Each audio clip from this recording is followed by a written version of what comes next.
Attention, please. Eastern Airlines Flight 19, now ready for departure. Welcome aboard the Walt Disney World Express monorail. Now, ladies and gentlemen, we're entering the vacation kingdom of the world. There's enough land here to hold all the ideas and plans we could possibly imagine.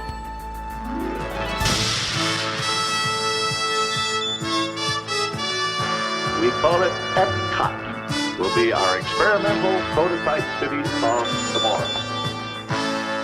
Welcome to another episode of the Retro Disney World Podcast, taking you back to the vacation kingdom of the world, the way it was, and the way it is in your memories. All right, welcome to another episode of the Retro Disney World Podcast, the official podcast of the Lake Buena Vista Historical Society. I'm your host, Todd McCartney, and tonight we'll be taking you through episode 50. This one's been waited for a long time.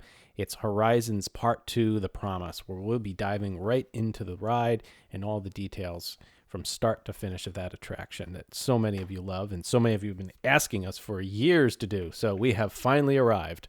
And sitting here with me, as always, this evening to go over this ride, who's very excited, I know, Mr. Hal Bowers. How you doing tonight, Hal? Aloha, I am doing fantastic. I'm so psyched for this. Hours of research gone. I feel like I could research this thing for like another 5 days and still not have enough stuff written down for this. It's phenomenal. It's never ending. There will be things that we will miss that we will pick up on in the next episode. Right. So this is guaranteed. Episode part 2 of 3. Next month will be part 3, The Legacy. So we'll talk about everything that happened there after the demise. But hey, we got too much good stuff to talk about tonight. So also coming in from the Rubber City, capital of the world, Mr. JT Kuzier. How you doing tonight, JT? I'm good. And like this, the first thing that goes through my mind when you guys describe this is like those old Godfather VHS tape sets. Like this is going to be like 3 whole tapes worth of Horizons, and That's right. It's insane. But I'm excited because I know not much about this ride, and you know, I'm kind of like, I picture myself right now as like Bill Murray in Ghostbusters. I'm kind of the skeptic. I'm sitting here like, what are you guys going to talk about for an hour or two tonight? So, yep. Very excited. And school's out, by the way. So, we're yes, exactly. I get it every summer still, the excitement of school letting out. So, you'll be all set there. So cool. Oh, yeah. And without further ado, Mr. Brian P. Miles coming in from the city of brotherly love. Greetings and salutations from Philadelphia, the city of brotherly love, and I just can't wait to talk about Mission Space. Is that the one where the buttons don't do anything? Hey man, it's got those metal switches that go up and down that you... they're so soothing for I love it, man. I just sit there and flip them. Yes, it's like... I want more control panels with lots of beeps and lights and those. I feel like I'm flying a 747. It's great. We're going to talk about a control panel ride that actually worked tonight. Are we going to learn about the 4th landing option that nobody got to use? We shall find out. I hope so, because that's the Easter egg I'm waiting for. All right. We'll see what happens when we get there. So, all right. So we have a couple comments and corrections from last month and prior months, actually. Rick Webster, if you guys remember, he's written in many a time. And he said, as I rewatched Timekeeper, I noticed something in the helicopter sequence, and it made me curious as to whether it was a coincidence or a nod to another Tomorrowland attraction. And we mentioned this last month, too, so but we got the answer now. When Jules Verne is in the helicopter and stepping out, Timekeeper says to him, "If you had wings, I'd let you go." And Rick says, well, what do you think? Coincidence or a nod? So I reached out to filmmaker Jeff Blythe, and he said, yes, that is a reference that your listener picked up on. He says, I won't say it was a deliberate plug, but let's just say that the many writers who had a hand in that show probably were all swimming in the same Disney soup, if you know what I mean. So there you go. Kind of a neat, I never even caught that. So thanks for sending that in, Rick. So we have another comment from last month from Connor in Anaheim, California, and he was commenting on last month when we talked about GE and Disney ditching the name Century 3 and, as Ted pointed out, the poorly named Future Probe. which definitely sounds like it comes from some bad medical diagnostic system. But anyway, he says, are any of you familiar with the industrial designer and futurist Norman Bell Getz? Contemporary of designers like Raymond Loewy and Frank Lloyd Wright. He wrote a best-selling book in 1932 titled Horizons, and he detailed his thoughts on the future design. He was also the individual who personally designed just about everything for GM's famous Futurama exhibit at the New York 1939 World's Fair. So I don't know. What do you guys think? Is there any link here maybe to that all? And GM's pavilion was named Highway and Horizons. Could be. I mean, it certainly makes sense. We know Disney looked back at lots of World's Fairs for inspiration as they were putting together Epcot, and who knows? That makes sense. Yep. They could have dived in and saw that name. So sounds everything goes into the idea bag, right? And then eventually you make a new thing. So why not? I'm more interested if there's any relation to Barbara Bel Geddes, who was Ellie Mae Ewing on Dallas. Oh boy. It was all a dream, Brian. You think her and Norman were related?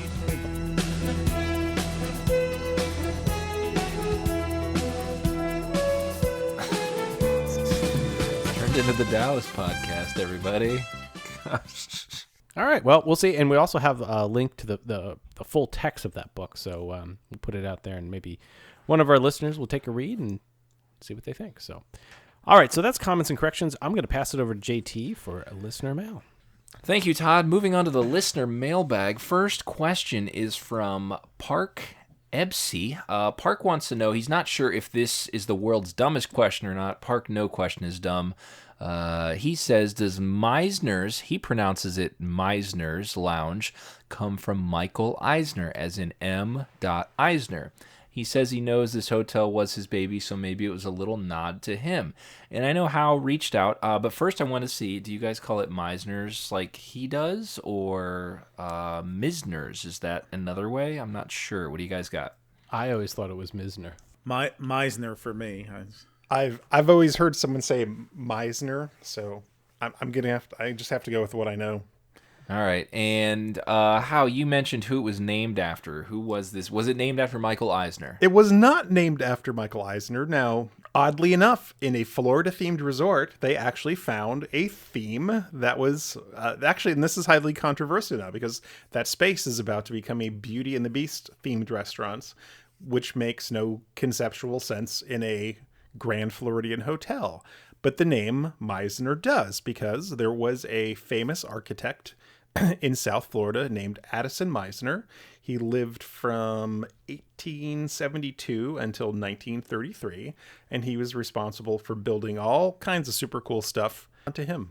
And I did just find a little news clip on him, and it is Meisner. So there you go. Okay, well, I'm going to complete our previous mail. I just looked, and Barbara Bel Geddes is the daughter of Norman Bel Geddes.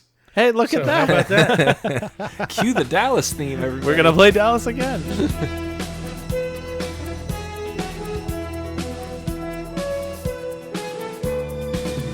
Oh, and I think there was, at least at one time, a picture of him in the lounge somewhere off to the side. So we'll have to check with some of our Meisner's. There's a lot of Meisner's super fans out there. So if any of you super fans are listening, you can let us know. But I swore there was a photo of him somewhere.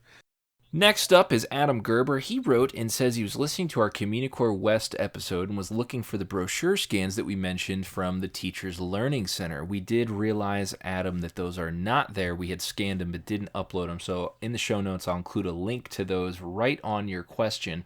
I did want to add, too, this is one of my, we'll say, I don't want to say holy grail because it's not one of those, but working in education, this stuff kind of fascinates me. Anytime one pops up on eBay, it always seems to go for way more than I want to, just to throw it in a box. But so if you have any of these, at home, sitting there, lesson plans, anything, be sure to either scan them and share them with us because they definitely fascinate me for sure. So yeah, the brochure he's referring to was an 8.5 by 11 4-pager that opened up. It was a little booklet, one-sheet booklet, and the cool thing about it was it had this beautiful watercolor on the front. As you'd expect, of a man and a woman looking like teachers working over a computer, pointing at things on their computer screen, and the artwork, I really love it. So we'll link that in the show notes and check it out. sure. That teacher center stuff is always interesting to me. Okay, next one here is from Ryan. Ryan says, I really enjoy the podcast and all the things that you cover. Well, thanks, Ryan. I especially enjoy the discussions about aquatic things at Disney, like the wave machine at the Poly and River Country. I've heard that early on there were live fish in the deep section of Stormalong Bay at the Beach Club. Other than a few blog posts that say they were removed because the sun block in the water made it difficult for them to keep them alive, I haven't been able to find more information. Do you have any information on this or pictures of this? I don't. I've never heard of that actually occurring. And, people might say, oh, you could have a saltwater swimming pool, but the salinity of a saltwater swimming pool is nowhere near the salinity of the ocean that you would need to keep those fish going. So that and then the sunblock thing is, I don't know if that's... just that alone and trying to, even if it was saltwater, trying to keep that clean with a filter and I don't know. We're going to have to do some research, but I don't believe there was anything it was ever meant to be that way or ever was that way. Now, I've swam in Stormalong Bay, but I forget, is it salt or is it chlorine? I believe chlorine, because I don't remember any weird salt feeling. Yeah, I don't know if it was for particular that one. I know the new pool over at Wilderness Lodge is actually salt water, and you can taste it slightly in your mouth. Oh, the DVC one. The DVC one, yeah, it's very low, but you can tell it has a softer feel to it. So, I have not swam at the one over at the Beach and Yacht Club. So, all right, so I'm gonna kind of confirm based on this site. It does say it's regular chlorine water, so I would say negative on the fish ever, because I don't think they went salt or something that would house fish and then back to chlorine. But I guess crazier things have happened. You could be confusing it with Typhoon Lagoon too, because that is roughly the same kind of era, and they did have the saltwater thing to swim with the sharks and all that. So maybe that's it. And it definitely wasn't affected by sunscreen either, because that was open for 20 years or so to swim with those random fish. So right. The other thing that they could have done too is they could have blocked off an area either with plexiglass, or it was just it was a very high salinity pool. It was a true saltwater pool, and then there was netting or something that kept them. I have no idea, but I don't know. We'll have to do a little more digging on this and see if we can confirm. Yeah, if you or anyone you know knows the answer to this question, be sure to reach out. Because the research I did, everybody's like, I don't know. So Okay, dig a little deeper. Yeah, for sure. We'll get back to you on that one, Ryan. So thank you so much for listening and writing. The address to get to us, podcast at retrowdw.com for all your questions, comments, concerns, and a chance to get on the show. All right, well, it's time for this month's Audio Rewind. And how you've been selecting these, and I will say you sent our, for lack of better terms and a little bit of a pun here, you sent our listeners into a tailspin this month. Really? Yes, you did. And not a lot of listeners got it. So let's take a listen. Really? Yeah. That's shocking. Yeah. We only had about 15 or so entries, which is, we're in the hundreds some months. So yeah, let's take a listen to last month's Audio Rewind.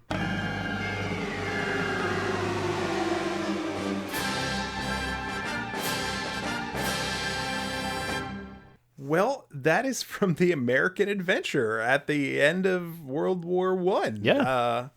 When they talk about the flying aces and stuff. Yeah. Wow, I cannot believe. Yeah. I mean, now if you heard the music before that, it would make more sense. That's right. It might work. Well, we do have a winner. It's congratulations to Heather Manning. She has won a copy of A Day at the Magic Kingdom VHS. Her choice, if she wants the end with Spectro Magic or the end with the Main Street Electrical Parade. So we'll get that out to her once she chooses. No VHS players included, so it also doubles as a store stop, nice little bookend, whatever have you. So, all right. So, JT, you've got a prize to add in for this month? I do. This is a good What do you story got? because obviously we had our son. He is now 6 months old.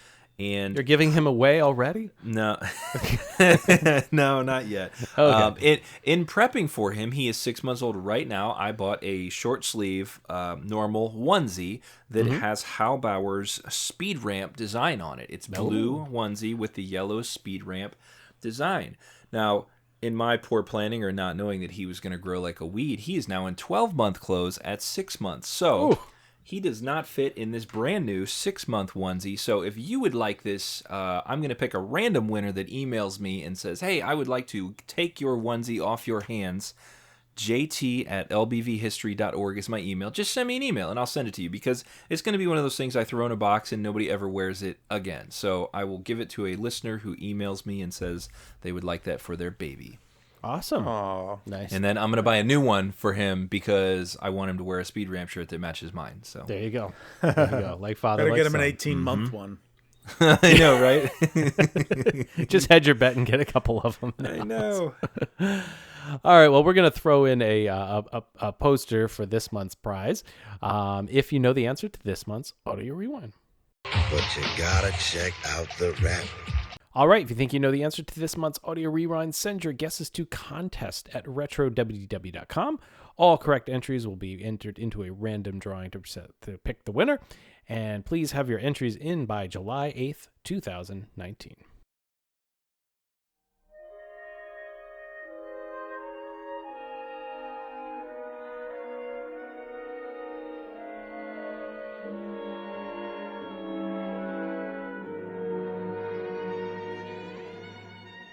All right, well, it is time to board Horizons. I know many of you out there have waited years and years, and basically ever since we started this podcast, we've been receiving emails. And if you were there on opening day, you had to wait another year to ride it. That's right, you had to wait. So this is like, you had to wait another year. Let's talk about it. Now, was it there on opening day, or was there nothing there? Like it was dirt?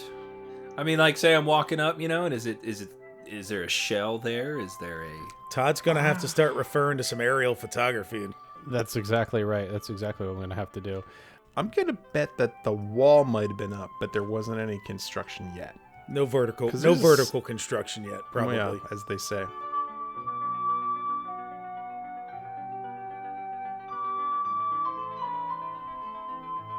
We have aerial photography from January 12th, 1983. So that's 4 months after the park opened. The building is up and they're starting to put the roof on. So it definitely was under construction on opening day.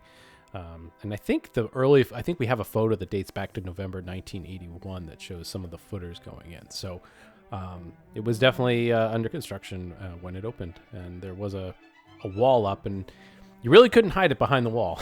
No, it's a big one, isn't it? Yeah. And even when they demolished it, you couldn't hide the demo behind it either. So, all right. So tonight, Hal and I are going to walk through the ride with you guys.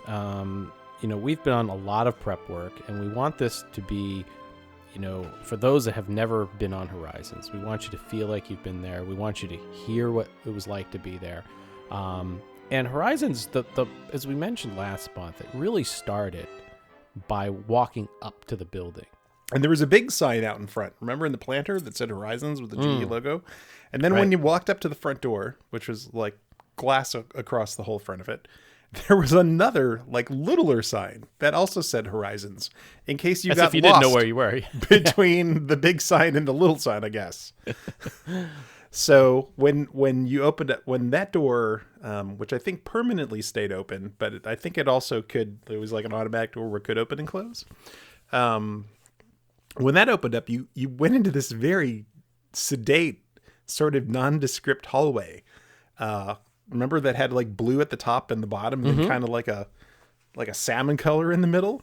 Yeah. It was very, very boring. It's like compared to what you were about to see. But the one thing that was important about it, in these reflective gold dimensional letters, was a phrase in the middle of that and the Horizons logo. Could anyone guess what that phrase might have been? I think Walt said it, didn't he? It was, If we can dream it, then we can do it. Yes, we can, yes, we can. If we can dream it. if we can dream it, we can do it.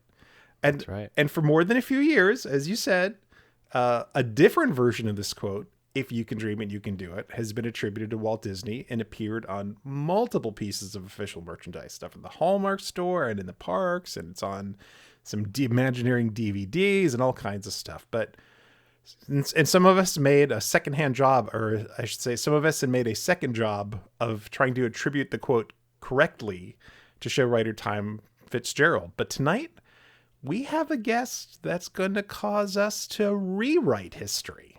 I'm Sherilyn Silverstein. I am a creative director and copywriter. I began my career in a small place in a small agency in New York called Cohen and Marino, and then moved on to an agency called Marsteller New York. Marsteller was its own entity, was bought by Y&R. There's a lot of history there, but that is where this campaign began, and where I wrote, "When if you can dream it, you can do it." I began my career there as a junior copywriter at Marsteller. I was at that time the only young woman on staff. And, it was it was a little bit scary because there were a lot of very senior, really seriously good writers there. And it was a very competitive environment, a great place to start your career because that means that you're always going to know how to do it right. So it was a right start. And the company had been taken over by Y&R. Bill Marsteller, who ran Marsteller along with Harold Burson, had retired and sold the agency to Y&R, which is part of WPP, very big ad agency. And the idea, Lou Mignani, who at that time ran Marsteller, was very keen on getting new business, and it was very important to him. And it was important as a young copywriter trying to make her way in the world that nobody ever heard of, to be as good as I could be so I could keep my job, frankly. And there came a day when we were told we were going to pitch GE. We were going to pitch parts of GE. And so all the senior writers, of course, they got a chance to work on TV or whatever. GE had an agency, but they thought, well, maybe we have a shot at this. And being a junior writer with, very little sway, I was assigned to work on the recruitment advertising for GE. It was very important to them that they recruit very intelligent and smart people from smart top colleges. They were feeling like they were losing ground there a little bit. And so the president of my company said, okay, you're going to work on the recruitment part. And my partner, who was much more senior than I, he was very annoyed. We got recruitment advertising. There's nothing wrong with it, but it's not the most ideal thing to work on. You want to work on television. You want to work on the big stuff, yeah. But anyway, so we set to work on a campaign. He said, do a recruitment ad that makes me want to go to work for GE. And we did. At that time, we did not have Google. We did not have computers. I was there on my selector typewriter trying to keep my job. And we did a series of what they called comps, mock ads, that weren't real. And one of them I wrote, there's a woman standing there and she's with a young guy, and she's the teacher, he's the student. And she says, if you can dream it, you can do it. And we presented that for the pitch to our bosses and our creative directors. And my boss said, if you can dream it, you can do it. I don't know. What do you think? Do you like it? And I said, yeah, I like it a lot. I think it's great. But I was afraid to say it. And I said, yeah, I think it's great. My partner, he was rolling his eyes. He said, it's so corny, And it really wasn't the big part of the pitch. It was this little minuscule little part of the pitch that nobody really cared about. They were all doing TV, So we did comps, we did mock-ups, and I was not senior enough to go to the pitch. I wasn't senior enough to go to the meeting. And at that meeting was Jack Welch. Now, I don't know whether Jack Welch remembers the meeting. I wasn't there, but the senior management and creative directors went. And when they came back, the president of the company said to me, you would not believe what happened at this meeting. I said, how did we do? He said, you can't even believe what happened. He said, we put all the work up on the wall. And Jack Welch pointed to that ad that said, if you can dream it, you can do it. And he said, I am buying your agency because of that ad. Oh my. There was my career. Wow. I was like, holy Toledo, this it's like a game show. What do I do now? Do I get the car or what? So that was the beginning of it. So we started to work. So Bob, who I had worked on for the pitch, now moved off it. And I worked with a woman named Marilyn, and we created a brochure and several print ads with that. If you can dream it, you can do it as the theme. Do you remember about what year this was? It was about 1981. Okay. 1981 or thereabouts. And I remember, and you have the perspective of this is a little is different. You have to think that, first of all, GE had a tagline. They had a tagline for their main brand, which was "We bring good things to life." That was iconic. They weren't ever going to walk away from that. We needed to have that tagline in our advertising for recruitment, and so there's a thing we do in advertising. You know this, that where you create an eyebrow at the top. Right. So the plan was, okay, let's make you can dream it, you can do it as the eyebrow for this campaign, and we'll put "We bring good things to life" in the corner, and that's how we did it. But it wasn't as though this was a breakthrough, huge tagline. It was a very small part of something that we had won as an agency. And for years and years, I don't even think about it because I've gone on to other things. I have a child. I rise up in the ranks of advertising and do different things. And then I'm online and I see this, and I wait, hold on, guys, not true. But here I am. I'm going to go. Sherilyn Silverstein, who nobody ever heard of, is going up against Walt Disney. Okay. Not happening. We had no connection to Disney. We had no connection to EPCOT. Then EPCOT came. But this was before that. And so I will stand by it forever and say, if you can dream it, you can do it, was written by me. So here's a question for you. Did you ever go to Epcot with your family and see your line in the ride? Yes, we did. And it's funny. I said we took pictures of it. We were actually trying to figure out where those. They had it on the wall, yeah. Yes, they did. Well, you're not going to believe this. This happened today. It's unbelievable. I'm in my room and I'm getting ready, and the TV's on. And I'm not going to say the name of the bank, but the bank says, if you can dream it, you can do it. A quote from Walt Disney, which, and I couldn't believe it. I said, what is this? This is crazy. Well, it was a great line you came up with in 1981, and I doubt you thought you'd be talking about it 40 years later, but here we are. Yeah, that's the truth. That's the truth. So, there you have it. We know Sherilyn wrote, "If you could dream it, you can do it." And Tom Fitzgerald probably changed the I to we to "If we can dream it, we can do it." And that's why it's there today. And I feel really good about her story, particularly because Jack Welch really liked that. So chances are. So how about that? There's some history we just did. Debunked. That's right. An A-bomb you dropped on everybody there. Yeah. Yep. All right, well, let's walk a little further down the salmon and light blue wall. We come across to, it's the entrance to Futureport, right, Hal? This is where... Turn right when you go down the hallway, because if you turn left, you're going to run into a door, and that's not any good. So, but turn right, and then you turn a corner, and then, bam! You're finally starting to feel like you're in the future, because you have just walked into the Futureport, which was designed by a manager, Gil Kepler. And this area was made to resemble a transportation hub of the future. And you have probably seen pictures of this if you didn't even realize what it is.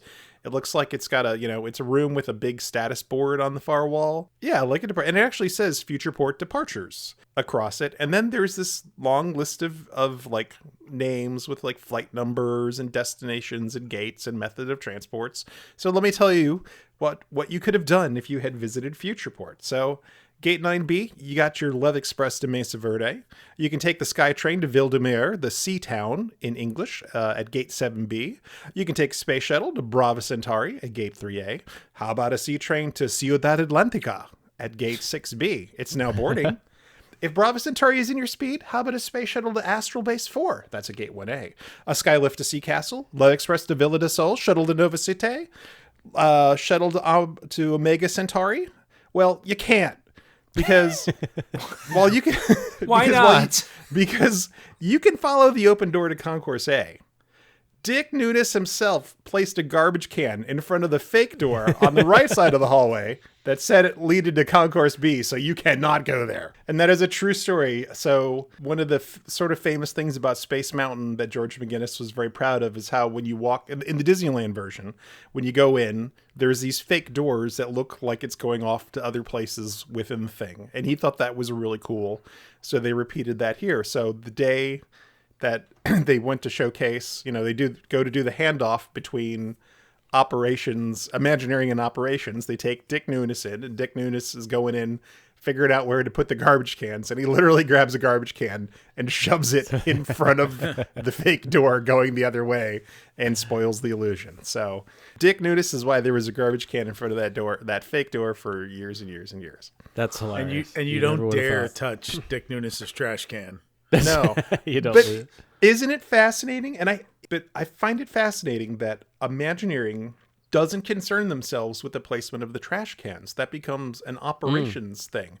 So they're going and designing everything, and then at the end, when they're all done, someone is going through and going like, yes, like trash can there, churro cart there, trash can there. Didn't you point that out with Galaxy's Edge the other day? How the trash can was shiny. Somebody yeah, did. Yeah. Right. The trash can was it had a little bit of weathering on it, but it was like super shiny compared to like how well used everything is around it. Right. And that's the thing. And we know that they'll come in like, or at least in the old days, it's like if there was a ding in the garbage can, they would go back to the shop and get fixed up, and there'd be a replacement to put out while it, because that was important to keep everything nice and clean. And exactly. So yeah. So if we were keeping track, just so people do keep track here, this is we have 37 scenes to go through tonight. Okay, so this is Futureport. I just want to set the stage on this one though, because when you're walking through Futureport to board your ride vehicle, we're used to this like space age, spaceship style theming now. We've all seen it a million times. When you walked into it in 1982 or 85 or 86, whenever you saw it, like you only saw that on like Star Trek and Star Wars. And like you walked into this thing with all this indirect, like off neon colored lighting and stuff that wasn't direct light, and these glowing screens and everything. And you just you felt like you were about to blast off. Yeah, and I think there was another pair of doors later on too that gave that same illusion as well. Is that?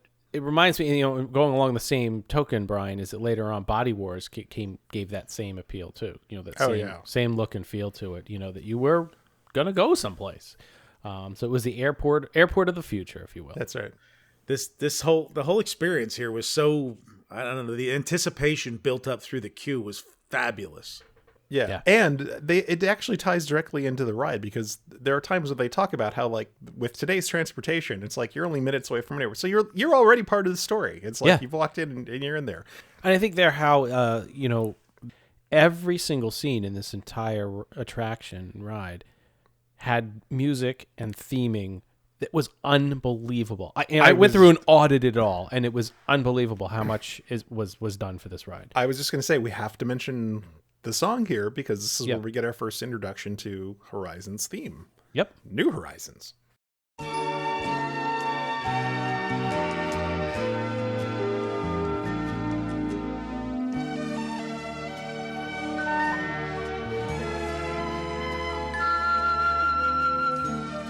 We'll take Flight 83.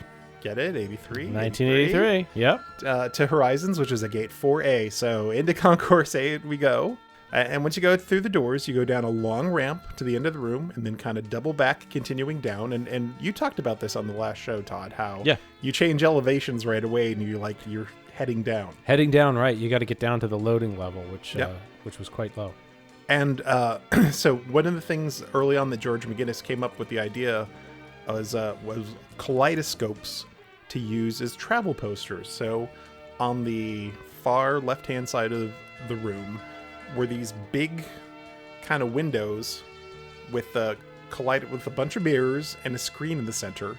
And they used the paintings that futurist Bob McCall did as kind of like conceptual pieces for the different areas. And they would kind of move them around, and with all the reflections, it seemed like this really big thing, but really it was just like a bunch of mirrors. It almost looked like a giant globe. Yeah, it does. Because they had an angle on them, which was really, really cool. That's it exactly. When you looked through the glass front, it looked like a big globe with these images projected on it, although it was just, a much more simpler thing. And they showed you the 3 environments that you would visit on the ride. Sea Castle, Nova City, and Brava Centauri. Sorry, Mr. Verde, you don't get one here. They just completely left you out. For some reason, that was left out. But it's one of our favorites, as we'll get to. And when you walked up to each one of these little windows, there was a little speaker that would tell you a little bit about each one of the locations. So let's listen to that. Mesa Verde, the most advanced desert reclamation complex in the Western Hemisphere, invites you to explore its wide range of career possibilities. Maglev Express service to Mesa Verde leaves every 30 minutes.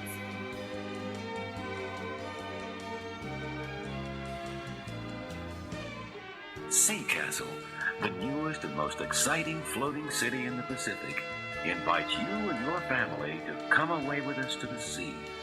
Convenient daily departures by sea train and Skylift.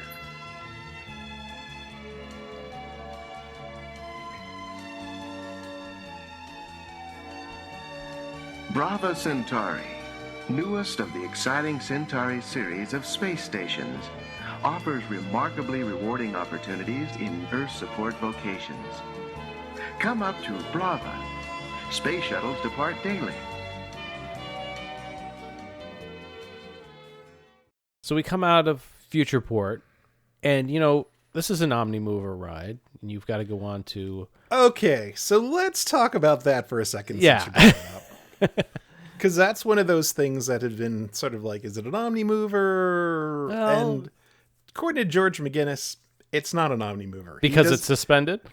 Not just because it's suspended, but because the thing about the Omnimover is that it can not only move in a direction, but it can change the direction that it's facing. Okay. And this ride you only faced in one direction. He called it a suspended gondola system. So okay, so it's a Peter Pan facing the other way. It is. It's a one-sided. It's the old one-sided Peter Pan. Now, when we talk about that too, because of that gave some design challenges because you couldn't turn.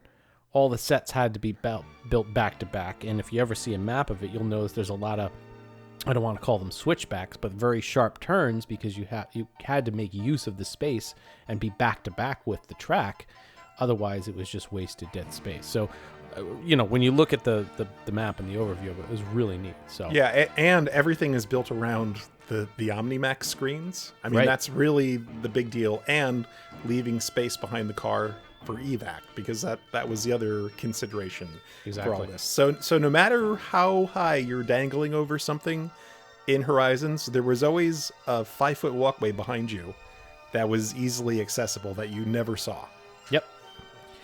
So as you approach the moving walkway, I remember it decorated quite well so that it didn't look like just an ordinary walkway. There were all these kind of blue and neon pink lights and a grading, again, very futuristic, that you were in a tunnel of a boarding area. Yes. And the suspended vehicles were on your right-hand side, and as they approached the moving walkway, the doors would open on the front.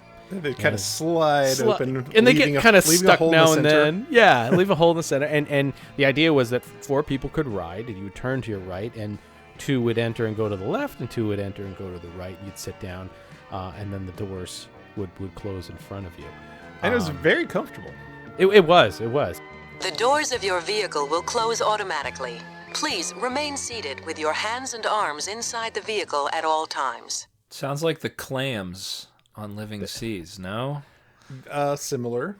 Yep. Got sure, it. I'm gathering speed ramp with fancy clam doors. That's where I'm at with it. Yeah. There you go. You go. So we get to, and that's load area, that's number 2, and then we go to our very first transition tunnel with some nice music and the cloud wall. Yeah. Actually, they talk a little bit about what you're experiencing. Horizons 1 is now departing. Our final destination today, the 21st century. Hey, that's some destination. My wife's right. Wait till you see the new towns of tomorrow. desert farms and floating cities, even colonies in space.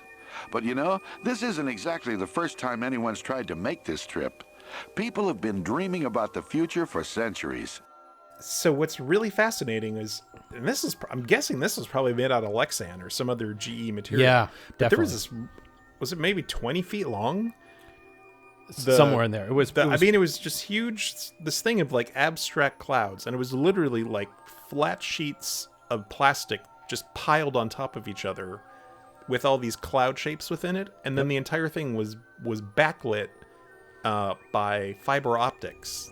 So the colors would like move around and change and fade up, and they'd go from blue to red, and it was really just, I mean, you know, it was better than looking at a blank wall, but it was actually kind of neat to look at, like with all the things, and then the different layers of the plastics, you know, would give the colors a different look. So it was, you know, kind of this cool abstract thing. And as you moved out of this, you know, light show, the next scenes that you saw also had sort of like that same cloud shape cut out in the wall, and you would look basically through these these cloud shaped cutouts into the scenes that we're about to talk about in the Looking Back at Tomorrow section. Well, here's the stuff dreams were made of several hundred years ago. Yep, it's always fun looking back at tomorrow. Come on, I'll show you what I mean. These are the different early inventors. It was more of like a rear projection slideshow, I guess, of different. Yes, in this very first section, it was, yes. Yeah, and there were blues and pinks and different things in these clouds, and you know, there was like you think of early inventors and, you know, a man standing there with a balloon and wings trying to fly, right? It was all static images, but yeah, it was like these old woodcuts. So there was this very strange one with like a guy standing in a contraption with like birds on strings, like carrying him up to the sky. Yeah. And then like a couple of like weird early aircraft, and there were basically 3 positions, and then the slides would change out between there'd be like 2 slides in each position, so it was kind of constantly fading in and out with one of those sort of famous like sort of shimmery effects as the slides would change. Yep. And then in one of them there were 2 scenes from Jules Verne's From the Earth to the Moon, one of the Columbide cannon like going off, and then another one of the capsule in flight headed towards the moon, which nicely sets up the next scene. Right. So this is Jules Verne. So if you don't know what Howe is speaking of, that was one of Jules Verne's novels, which was that you could get to the moon by firing a bullet-like projectile with a man or anything else inside, and out of a giant cannon, and shoot yourself to the moon, which is, I guess the Saturn V did the same thing, except the cannon went with you for a little bit. Yeah. You know, so. But what is fascinating is, so he's one of the things I was reading about Jules Verne as I was doing research on this is that he himself was like a big research nut. So before he wrote any of his novels, he would go to basically the largest library that he had access to, and he would read every scientific journal or book that he had available to him to try to learn about what he was saying or what he was going to write about in his books. He considered himself a writer of travel books that just happened to have sort of science fiction elements as a way to tie the story together. Mm-hmm. But that's the part that he was interested in. When he wrote this book, From the Earth to the Moon, he placed the cannon that you're talking about in Tampa, Florida. And no way. And we actually have a park called Ballast Point, which is supposed to be kind of where this cannon would have been set up. And the fascinating thing is, if you draw a line across the state of Florida over to the other coast, yep, it hits Kennedy Space Center. No way. And there is the reason that Kennedy Space Center is where it is because there is a certain amount of boost that the rockets get to help get into Earth orbit based on the longitude of where it is. So you get a little bit of the Earth spin to like help you get up there, and Tampa is basically in the exact same spot. So he nailed it. Look at that. That's really, really cool. So Verne also wrote 20,000 Leagues Under the Sea, Mm-hmm. Journey to the Center of the Earth. Those are two names that probably should be known to Disney fans, by now. Yep. And Around the World in 80 Days. And he lived from 1828 to 1905. So that just kind of gives you the range of time. It was in the true Victorian era. There's the grand old man himself, Jules Verne. This is the way a moonshot looked to him back in the late 1800s. Old Uncle Jules may not have had all the answers, but he had the right idea. He was just a little ahead of his time. The next scene is a cutaway of the bullet, life-size, as if what it would be like if Jules Verne was inside the bullet, hurtling towards the moon. And it's a plush velvet interior, very steampunk-like, right? Turn of the century. Well, you got to go in comfort, Todd. I mean, if you're going to go, you might as well go first class and bring your chicken. Plus, you just got shot out of the cannons. Yeah, you don't know what the landing's going to be like. I like the plush interior seats and everything. Better have some Scotch Guard on that with that chicken floating around there. Yeah, you got the chicken up top, and there was a dog. There's a dog. Yep. And that's all nods to the novel. Yep. And that's why that's in there. So his book was actually, he had two parts. He had Up to the Launch, and then the second book, the sequel, once the first one did well, was called All Around the Moon, and that's where this comes from. So they take some liberties with the book because they're really trying to focus on Jules Verne. In the story, there were like 5 human travelers in the capsule, along with 2 dogs, several chickens, and a rooster. The chickens and a rooster were part of a prank. They were snuck on board because one of the guys wanted to let him loose when they got to the moon. So they would think that the other, there were chickens on the moon, and they would go, ha ha ha. Got ya. Stuff that passed for comedy back then, I'll tell you. Yeah, exactly. And if you're wondering if the figure is a good likeness for Jules Verne, it actually is. It's probably a little younger than we typically see him pictured. But it's him for sure. Cool. Yeah. Some other features of the craft. So there were 3 windows. There was a window behind him so you could look out. There was also a window at the top of the craft and a window at the bottom. And they actually built it in the cutaway version. It's like you can see the metal with the glass sandwiched in between with rivets in it. Both at the top and the bottom. They did a really nice job. It is really cool. Like he's made this pressurized chamber or something like that. It's done really well.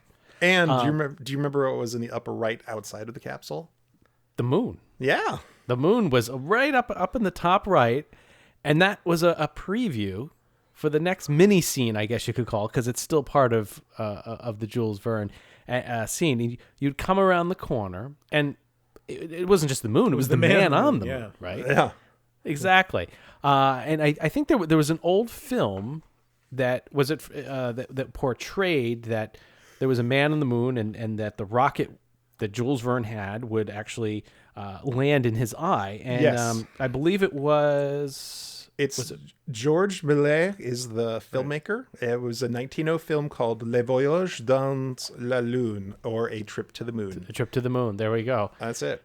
So you come around the corner, and they've taken Jules Verne's bullet, and they've smacked it into the eye of the moon. And the moon is kind of like harumph, and it's a rear projection of this individual in a makeup costume, if you will, mimicking the exact setup of from that movie. And he's kind of sitting there with this. Jules Verne is just smashed into his right eye. It's not comfortable. He's not very good. But you're right. It was a physical moon with a physical rocket stuck in, and then they rear projected the face. We should mention the other Epcot attraction that today has a reference to this. Yes. Journey into Imagination with Figment. At the end of the ride, you come That's out right. and Eric Idle's face is on the moon at that point.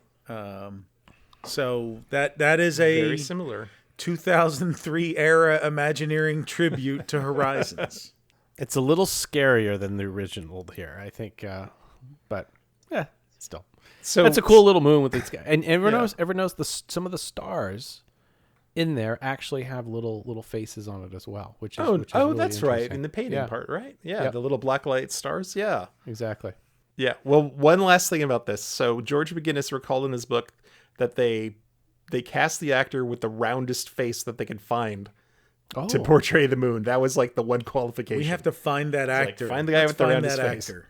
Well, that kind of makes sense because since you're going to be projecting on something that's round and distorted, yeah, you want it to take on that that profile. So.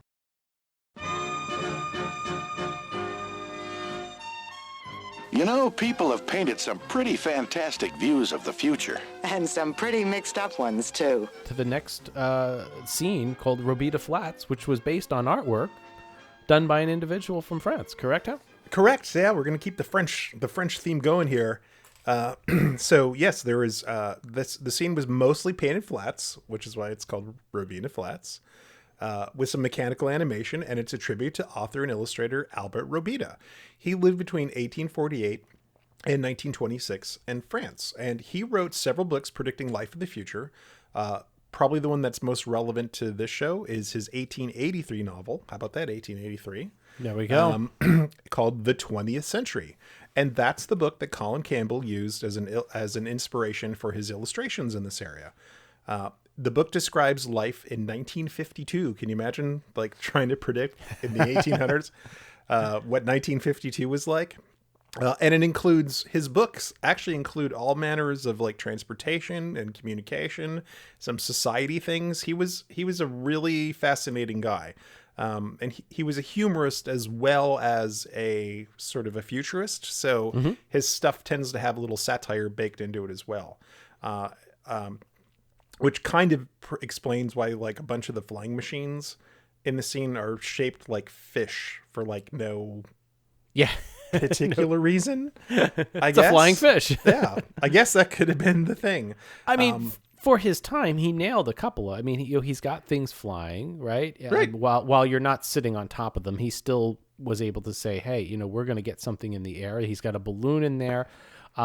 He also had the mass transportation of all these people crowding into a tube, which I assume is some sort of transportation unit. I don't know if it's supposed to be a teleporter or to me, it looks like they're going into the subway, right? It is, and that's essentially what it is. It's called less tubes, and it is a way to, it is kind of like a subway. You would get into kind of like a cylinder shaped thing and like make a bunch of people go. And that particular one in the ride says that it offers speedy travel from Paris to Madrid, Spain, then down to Gibraltar, and then across the strait to Tangiers. So it's quite a little transportation system. Elon Musk's Boring Company will take care of that. So. The motion and design of the flats too will, in the modern era, will remind you of Terry Gilliam's work with Monty Python. All of his animations and cartoons were a lot of that stop motion flat stuff. Yeah.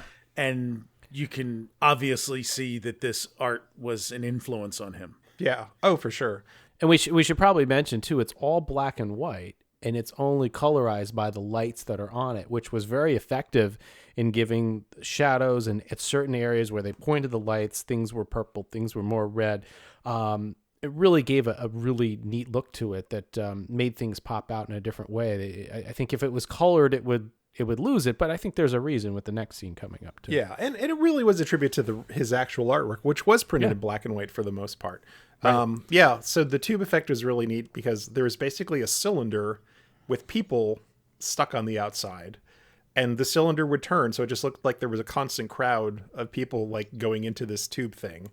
And then on some of the flying machines, there would just be like little flaps, like little flapping fin wings that went back and forth. So there was, enough motion to bring the illustrations to life without making it like overwhelming. I was going to say the Eiffel Tower is under construction. So yes, yeah, but that's what I wondered, because if it's set in 1952, is it under construction or is it under destruction? Maybe they're taking it down because it's no longer necessary. Well, Jeff Blythe would know because they did it backwards. Yeah, that's true for this film. So yeah, it is kind of interesting. Yeah, and I think that has to be something that maybe Colin Campbell added just to make sure that people understood it was set in Paris, because this book that it was based on. that actually came out before the Eiffel Tower was conceived. They didn't come up with the idea for the Eiffel Tower until June of 1884. So the book had already been published by the time it came out. So I think that was a bit of placemaking Right. that he added. Yeah. Oh, and if you hadn't noticed, the music through all of these scenes is this very beautiful turn of the century kind of French sounding arrangement of It's a Great Big Beautiful Tomorrow by the Sherman Brothers from the Carousel of Progress. Right. They use that through all these different scenes, which was really neat. The other thing I want to point out too is that we've talked about a couple scene transitions now as we're up to scene 6 here, Robita Flats. There's something a lot of people don't notice in the very background as you're exiting the scene. The transition is incredible because the scenes that we've gone through so far have had very hard lines of scenery change. What's really interesting is Robita's artwork fades out and gives way to the futuristic background that we're going to see in the next scene. It's hard to catch, but how you've provided a new video and if you want to go to the 42-second mark of that film, you really catch a good glimpse of how his artwork transitioned into the background of the Art Deco scene. Yeah, the whole thing was very masterful the way it was set up. Really, really neat. For sure. And here too, the music, it's like we're gonna keep using It's a Great Big Beautiful Tomorrow. It's like, but we're gonna go from this very French sounding one to like a very 1920s, American version. Exactly. And that's where we're headed. We're headed to the Art Deco version of the future. And I think this is probably one of the most memorable scenes in all of Horizons. I mean, also to say that Disney pushed this scene even after the fact, after the ride was closed. So making pins of the robot and different things they're talking about. But it was on postcards, amongst other scenes. But this one really kind of was the epitome of some of Horizons, I think. And I think also for me, it was one of the scenes where you kind of adjusted yourself in your seat and leaned forward to soak in multi-levels of detail. Easy living. It's always been just around the corner. Well, it was quite a big set too. It was 2 stories. It had a lot of stuff going on. So let's take a dive into easy living in the future and see what we have to what we can talk about. So the first thing that you kind of see as you enter the scene is this elegant gentleman in a purple smoking jacket clutching a cigarette holder, and he's looking out this enormous window with like all kinds of cool like Art Deco circles and shapes broken into the window, and he's looking out onto this huge colorful cityscape, which was heavily influenced by who is heavily influenced by artist Frank R. Paul's City of the Future illustration, which appeared on the back cover of the April 1942 issue of Amazing Stories magazine. And we'll take a picture of this cover and a picture of the background and put them side by side so you can see, like, there's some changes, but like it's very, very similar. The shape of the sort of like electric power looking buildings and like the 2 like big globe buildings in the background and sort of the floating cars, it's like straight out of there and just changed a little bit. So it was really neat to see that connection. And I know when they were doing research into the ride, they looked at a lot of pulp magazines like Amazing Stories and that stuff to try to get ideas for this section. So they definitely took it and ran with it. Close by is probably one of the most famous denizens of this scene. Absolutely. The robot servant who is vacuuming the floor with a GE Deluxe vacuum cleaner in one hand and a feather duster in the other. And I am working diligently to try to find the model number of the vacuum cleaner that he has. It's amazing. It's still working that in that era, right? Yeah. I managed to find the bag that was on the carpet, because when the ride first opened and there was GE branding on it, there was this really cool GE bag that was on it that went away after they stopped sponsoring the show. For some reason, they felt they need to take that logo bag off of it and put on a plain one. And that plain version is what's on display now in One Man's Dream. If it's still there, I don't know how much they redid that attraction, but it was in there for a really long time. Can we mention the carpet for a second too? Because oh my God, where did they? I really want to know. I'm curious if they hand cut all those pieces. It's such a complex pattern, but I can't imagine going to a carpet manufacturer.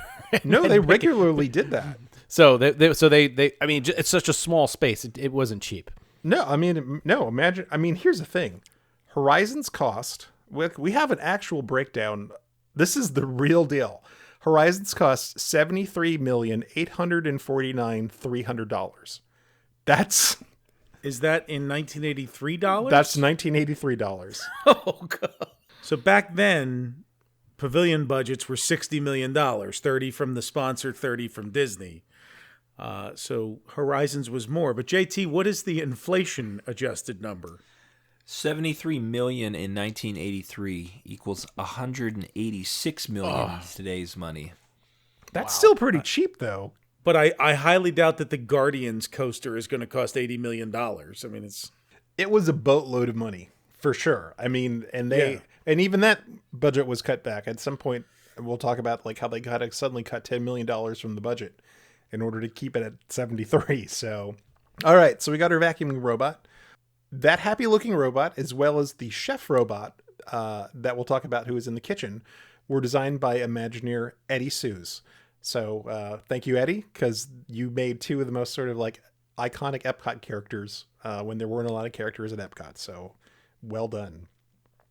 What's the thing shooting the guy's feet? Is that like a heater, or what is that thing? I will tell you. So behind that robot, there's a grandfather of the family, and he is getting pampered by all the latest electric servants. He's getting a haircut. So there's like a mechanical comb and scissors cutting his hair. He's sunning himself using a tan-o-matic machine. And he's occasionally changing the settings between the 4 settings on the machine.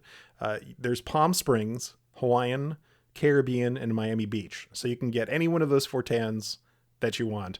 And when he changes it, the light above his head kind of like changes colors a little bit and clicks in and off. His shoes are being polished by mechanical brushes, and the machine that JT is talking about from the Atmospheric Storage Company is keeping him cool by blowing alpine chill air towards him.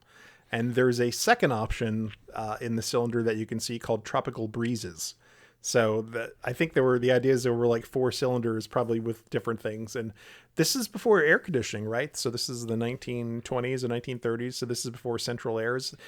Well, this is before Uncle Orville had invented air. Right, that's true. Air cooling. No privacy, it's all around this place. It's the modern version of the Uncle Orville gag. Yeah. So how about that? But with robots sweeping your right. Right. He also had an ice bucket to his left with a seltzer bottle and some kind of cocktail poured for him. So that guy was living it up. Living it sure. up. Yeah, Yep. living it large.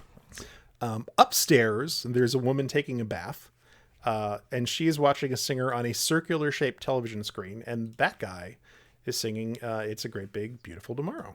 There's a great big beautiful tomorrow shining at the end of every day. There's a great big... Oh, he is. That's interesting. Yep. Little nod there. Oh, for sure. Well, remember, this whole thing was supposed to be a sequel to the Carousel of Progress, so it kind of only made sense to integrate some of that music into that. Now, it's really funny about this scene. It's really only built up to be to where the only parts that are built up are the parts that you can actually see from the ride. So if you were to walk up the circular staircase behind it to get up to the top, you would see that there were only 3 sides of the bathtub built. And there's no bottom to the bathtub. It's just plywood. And that figure actually doesn't have a left hand and doesn't have a left leg because that was on the far side away from the cars, so you wouldn't be able to see it. So well, if they hadn't cut $10 million from the budget, they would have completed all that stuff. Only build what you need to see, right? That's right. Could have afforded a full mannequin. That's right. So back downstairs in the kitchen, there's a multi-armed robot, and this robot's trying to multitask. He's not doing it very well. He's trying to pour milk out into a dish for the family cat, but it's spilling all over the floor. He's making a terrible mess, Hal. He is. He's trying to wash dishes. He's trying to balance like a bunch of dishes. He's sweeping up broken dishes. He's frying eggs over on the stove. I like the spaghettis all over the place. It's great. Yeah. And there's just like, there's eggshells and orange rinds on the countertops. And like, it's just really messy. It's like when I cook. Yeah. I think this is here to try to, make the scene more humorous. Mm-hmm. Right? I mean, that's obviously... and the cat's drinking the milk on the floor. Don't Yes. forget the cat drinking the milk. It's almost a little Mark Davis in a way, too. You know what I mean? That little funny ha-ha on the side that he would throw in. And you also... It's funny, too. It's like... Is it a cautionary tale, right? All these great luxuries. That's what I'm wondering. Don't turn your back, right? This is what you got to clean up. Or are you still trying to say like, well, these are great visions of the future, but it's still not as great as the future that you're going to have. Because, That's right. Like this stuff is junk. It's like, you might think that was neat, but like, wait till you experience the future. Our future is going to be so much better. That's right. Yep. It is kind of like a fascinating thing. Like why? And I guess mostly humor, but I think why don't they take the carpet cleaning guy and make him do the kitchen, because he seems to do a better job. So much more capable. He's like version 2 of robots, and this guy's the junk one in the kitchen. Well, he wears a chef's hat, so he must be really good at cooking, and he's got some got some kind of medal like that he won in some sort of cooking competition. So it's like I don't think maybe they just got a bum one. Maybe they got the Captain Rex of. They give a medal in the ride to the robot. Yeah, the robot has a little little cooking. Come on, it's right next. It's right next to it's like a James Beard Award winner. Yeah, Cordon Bleu or something. Mm-hmm. Gordon Ramsay here. All right. Jeez. And as we glide out of the Art Deco future, we very quickly meet another transition, which I think is done now that I get to see it again from this new video. It's like with a wide angle. It's like I see they did a really nice job with this transition too, because they go from this Art Deco into a neon city. Say, we're just in time for the matinee. Yeah, looking back at tomorrow through the movies of yesteryear. So this is the Neon City, which is, if you can imagine, marquees starting off, but everything is just outlined in multicolored neon. Now, it's not neon as you think is like neon tubes. These were painted dowels and tubes and wire shapes that were then painted in fluorescent type paint. So when the black light was on it, fluoresced into reds and yellows and pinks and greens and everything. And there's different marquees of movies that had visions of what the future would be like. And actually, I have the three of them listed here. The first one was Metropolis from 1926.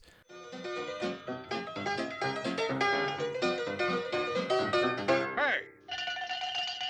Quit stalling. Get back to work. Go on. Woman in the Moon from 1928.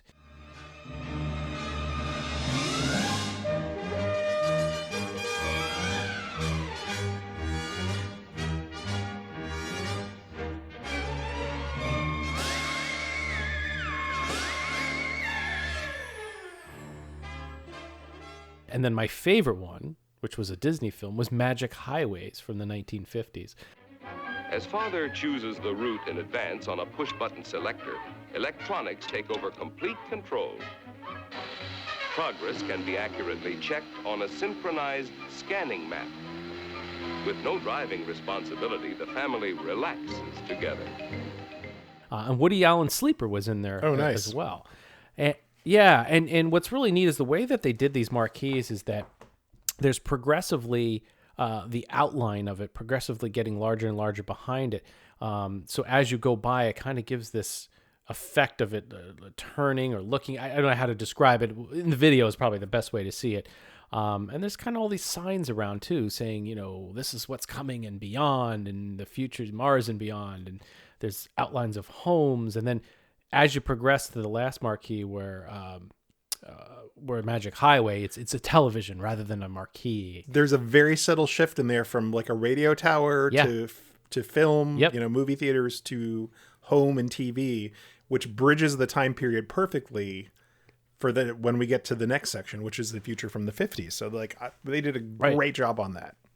And it just ends with a couple little homes up there as we get to, probably one of the coolest areas that kind of still stays in with the neon theme, because it still was neon in a way. And this was a 50s concept of the future. And it was aptly named Scene 10, Future City.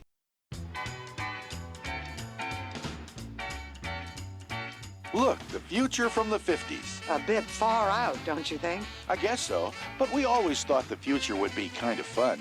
Now, in the original plans, they actually meant to do this as like full dimensional sets, like the Art Deco and the other things later on. But when they needed to cut the budget, they cut a couple of things. One was a third Omnimax screen. They took that out. They changed the scene from being fully built out dimensional sets to being the outlines. And then they also reduced the pre-show and post-show areas. So that saved them so the reason we have this kind of neon look is because it saved them a boatload of money from having to build full sets and audio animatronics and stuff. But there's still a lot of stuff going on in this room. By no means, yeah. And this is a big room. It's a huge room. Now, and this, I'd say to me, so far, this room, tell me if I'm wrong, was the most like mind-blowing. Like it looks like it's like, kind of crazy to see in person, but it doesn't do it justice on our film here. Yeah, you're starting to rise at that point, going a little bit higher and higher because you're getting to the apex of the ride in terms of height. And as you progress and you see these different things in the background, you go over this highway, and it's hard to see in the video, but there's these futuristic cars going down the highway, and it says something like, traffic is backed up, and you hear honking, and it just looks like it has like big depth. Like it looks like it's really like a big area. It did, and the colors... Again, there was so much going on with the colors, and there wasn't a lot of moving parts, but there were just enough to draw your attention and see some activity so you weren't looking at a flat, static display. Right. It was really neat. So here's some of the things that you could see. And I know there's stuff that I'm leaving off the list. I'm trying to get as much as I can. So when you first come in, there's a mother and a father wearing jetpacks watching their daughter hula hoop on the patio. And their house is the Monsanto House of the Future from Disneyland. Then in the back behind that, you see this sort of like hanging monorail called the Skyline Express. And that goes back and forth from the left side to the right side continually. So there's some movement back there. There's a fleet of streamlined rent-a-rockets waiting for customers off in the back.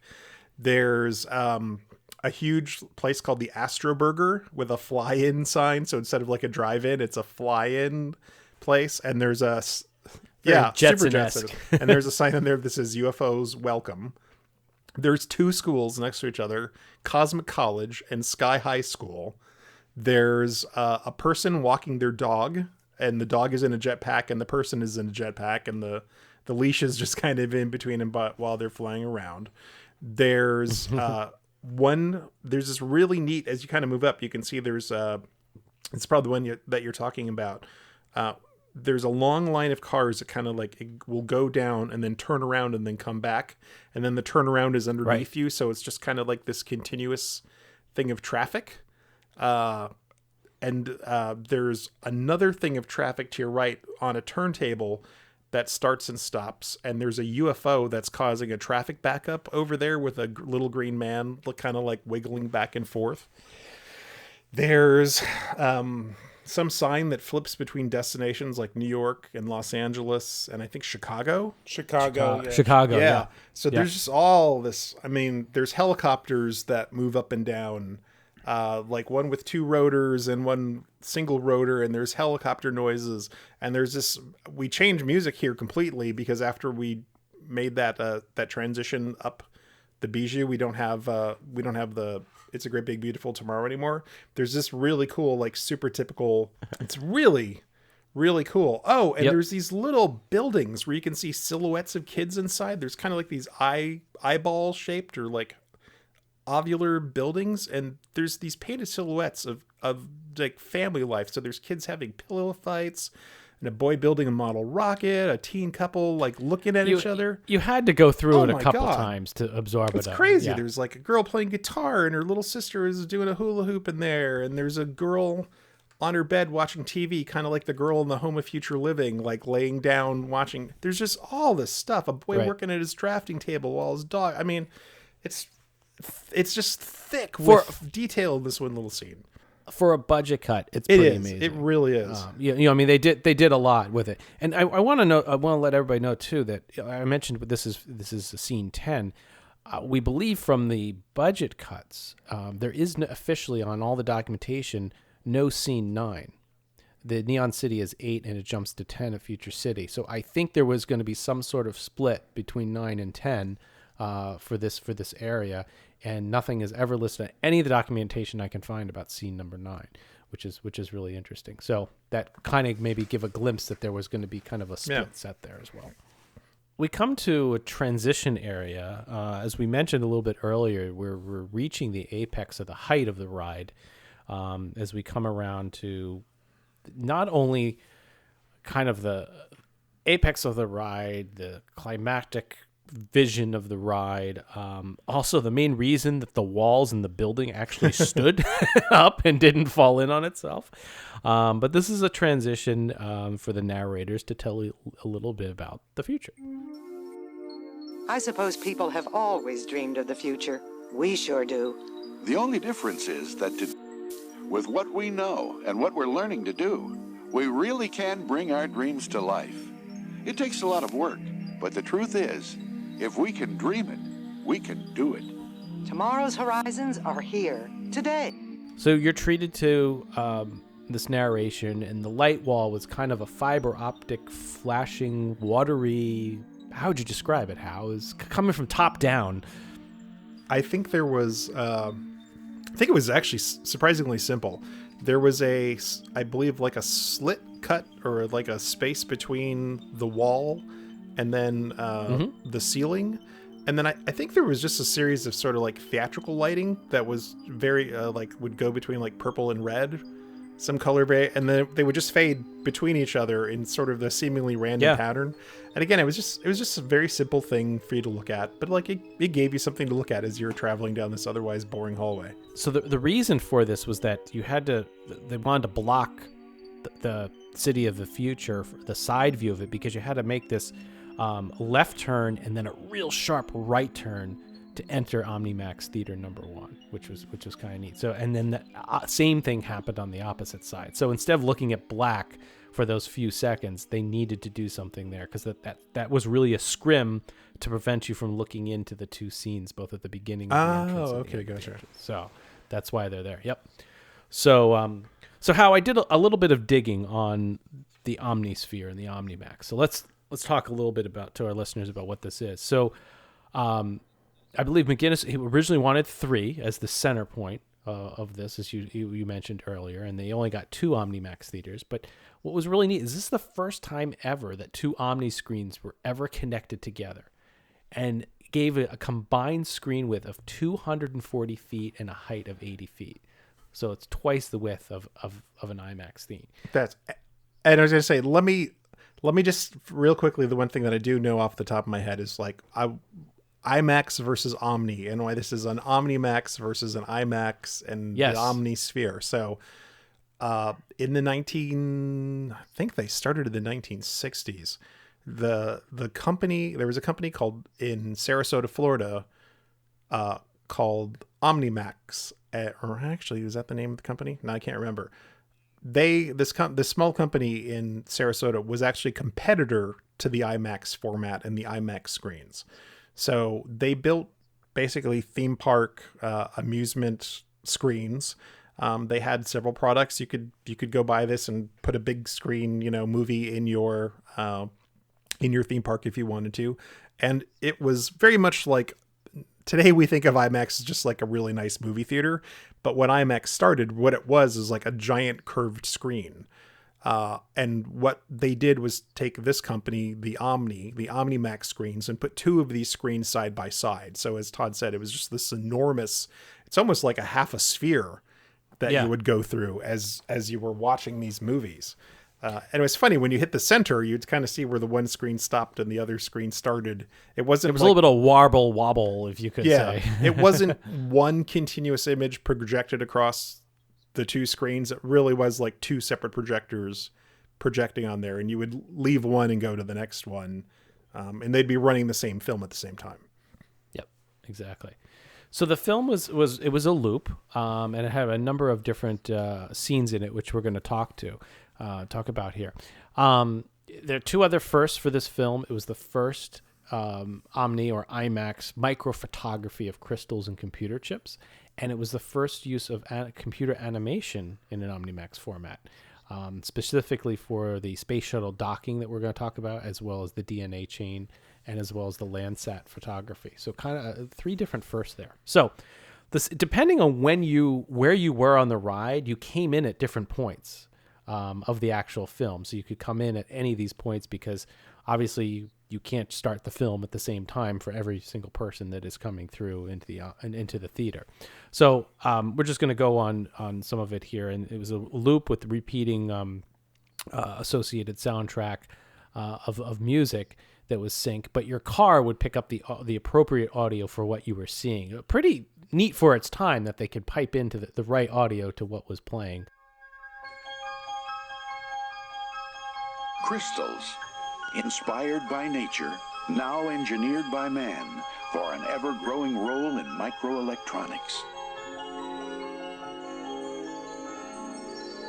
The world of liquid space, oceans of minerals and food ready to fuel tomorrow's needs. The DNA chain, life's molecular blueprint. Decoding its secrets is leading us to dramatically improved health.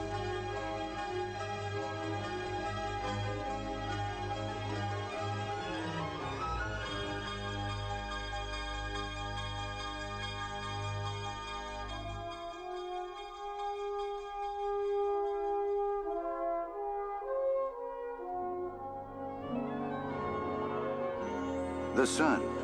Today we're learning ways to harness its limitless energy.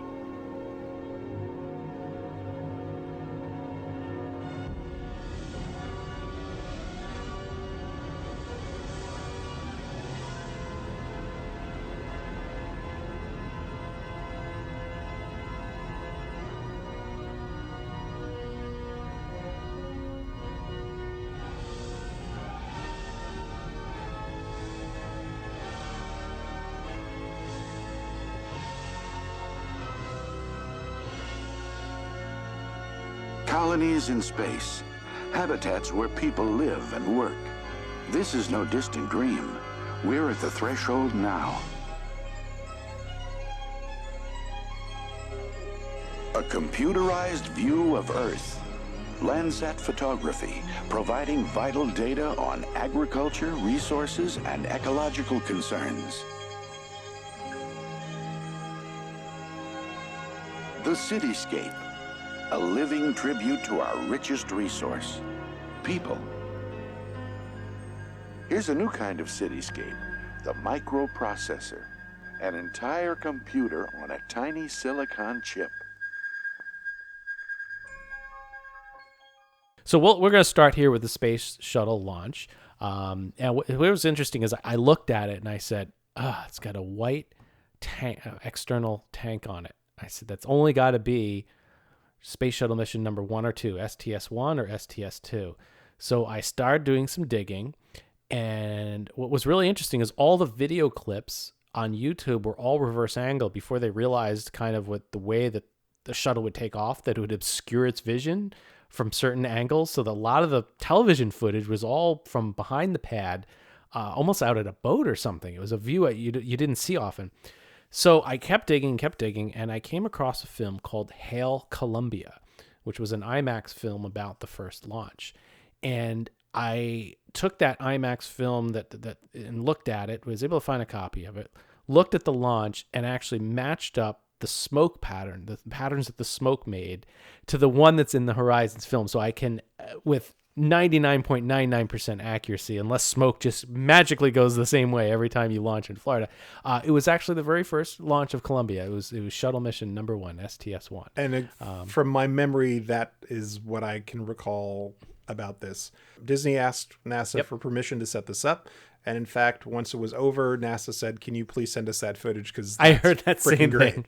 Isn't that cool? It's like, you have the best footage ever. And I tell you, if you go look at the other footage for STS-1 out there, there's not much that's really good. It's pretty cool. Now these formats of film that we're talking about, these are like 70 millimeter, but run sideways, so that the actual image you're capturing is enormous compared to, other film formats. So if someone was shooting 35 or even 70 millimeter the regular way, it's like the resolution, the detail that you would get from this is so much better than what was available at the time otherwise. Which means, just like in capturing in 4K today, you can zoom in and use a portion of it and not lose any, not lose a lot of detail. Which is pretty cool. So from there, we go into a wireframe CG of the space shuttle docked with a space station, and it looks oddly like the space stations from Bravo Centauri that we're going to talk about. We then fly over landscape, which is made from Landsat photography. We fly over a cityscape, and then they say we're going to go to a new kind of cityscape, which is the microprocessor. And that's where that micro photography comes from. We see some crystals growing, inspired by nature, but created by man. They love crystals, man. Mission to Mars had the crystals. Like, this has got the crystals. Yeah. Just lay down, put them on all your important points, and you'll feel good. And then the scene that I always found boring was the oceans. Like, oh no, I don't want the ocean scene. But when the ocean scene was done, it came to, I thought, was the best part. And I would lean forward again when in the attraction. And this was a computerized DNA chain that would swing out from the right-hand side and then start to spin. And if you just focused your eyes on the center of the screen, you felt like you were twirling 360. And even though it was just a CG wireframe, it was awesome. Because it brought you right up the y-axis of the DNA chain. So you're basically flying up the middle of it. Exactly. And it was incredible, spinning around. And then we go to a wireframe of the sun talking about harnessing the energy, and then that would cut then back to the space shuttle. So there's some great themes in there, great music, and also to the bass when the space shuttle would launch would really get you. Now, I was reading, and I can't remember how. My understanding is that GE did actually develop some in-seat rumblers or sensors or things. Yes. And that was one of the scenes where they would go off, so you would feel in your bum, you would feel the rumblings and grumblings of and I don't recall if there were any other scenes, but that's the one where it really I think that's the one where they really use it. Yeah, there was like a sub bass as part of it. I think that's the one that really it really kicked in.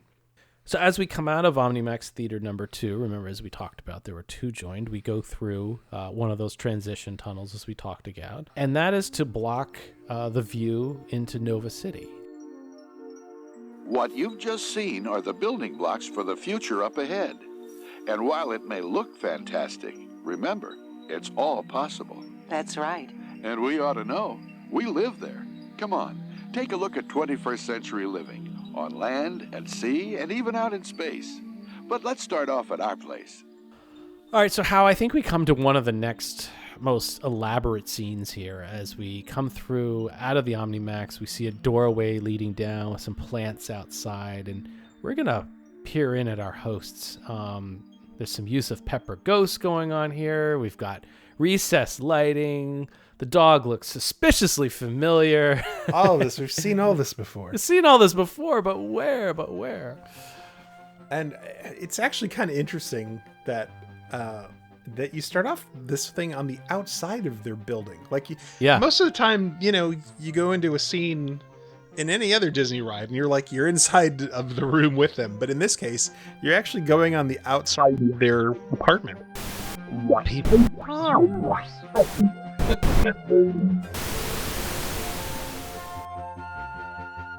Attention Horizons passengers.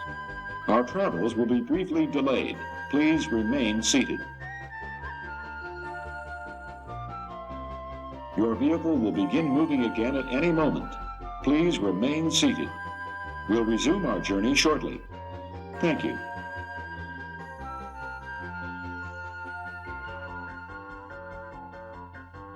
Please remain seated. Your vehicle will begin moving immediately. Remain seated, please. Your journey is resuming now. But there's a really good reason that we're on the outside of the apartment, because there is one effect that could not be pulled off unless we were on the outside of the apartment. So, That's right. So we have arrived at our narrator's home in Nova City, and what we have talked about before is how this ride is kind of a sequel to the Carousel of Progress, but set in 2076 instead of 1976. And that is indeed what it is. So the characters that we see in this room are supposed to be the mother and the father from the Carousel of Progress, and they have a dog, like in the Carousel of Progress. So we just the official cast guide that I have here does say that they're a matured married couple. Oh, okay. Well, they are a little bit older. That's for sure. Dad is playing the synthesizer, which is a portmanteau of symphony and synthesizer. It's an instrument that is similar to a theremin in that you don't have to touch the keys. But the system, according to the documentation that we have, instead of the theremin uses like electronics or a resistance between you and wires in order to do this. This instrument supposedly uses body heat to trigger the notes. Oh, okay. So that's a little different. And on each side of the father, this is something that I stared at this and I stared at it, and then I finally oh, now I know what that is. On either side of them are these kind of like clear lucite panels with these kind of like blue rectangles inside of them. Yeah. And those were supposed to be the flat panel speakers for his instruments that actually made the sound. And I realized that flat panel stuff was like brand new technology in the early 1980s. That's right. It was super expensive, very rare. And if you guys are out at flea markets, look for a pair of JVC FS100 speakers if you ever want to try a flat panel speaker for yourself, because that was like the one that actually made it to manufacturing back then. I've read that it doesn't have any bass, but the mids and trebles are supposed to be fantastic. And the weird thing is it seems to be omnidirectional. So no matter where you're standing in the room around the speaker, it's like you get a really good sound. So Brian, that's your your goal there. Let's see if you can find one of those. Yeah, I usually don't search for stereo equipment, so I'll have to keep my eyes out. You got a new one. That's it. Look for those flat antiquing. speakers. And Rover is sitting watching and barking a little bit, just like he does on the Carousel of Progress. Mom is back in the room a little deeper. She's on the couch in the main section, and she's talking to her daughter on a holographic screen. And that's why we're outside, because this is a classic Pepper's Ghost effect. And the angled windows that we're passing allow for the reflection of the girl. Because if you were to stand inside of the room, there would be no person inside of the little oval screen sitting there. And I can tell you that firsthand that it's true. Plus, you actually get an opportunity as you around the corner to see the same location, and there's nothing there. And you're like, what? That's right. That was one of the interesting, I don't want to call it a mistake, but it's interesting that it worked out that way. Yeah. They may have been able to do it differently. For sure. We should know that it's sunset too, and in the background you see some of the special effects of how in the very beginning when we were talking about Futureport, you mentioned a specific mode of transportation, and I forget what it was, like a hover train or something like that, and you see that kind of fly through their background, and they're in what they call the urban habitat here. Isn't it something? Send a city kid to college for 7 years, and what happens? She becomes a farmer. Oh, I think agricultural engineer is a little more like it.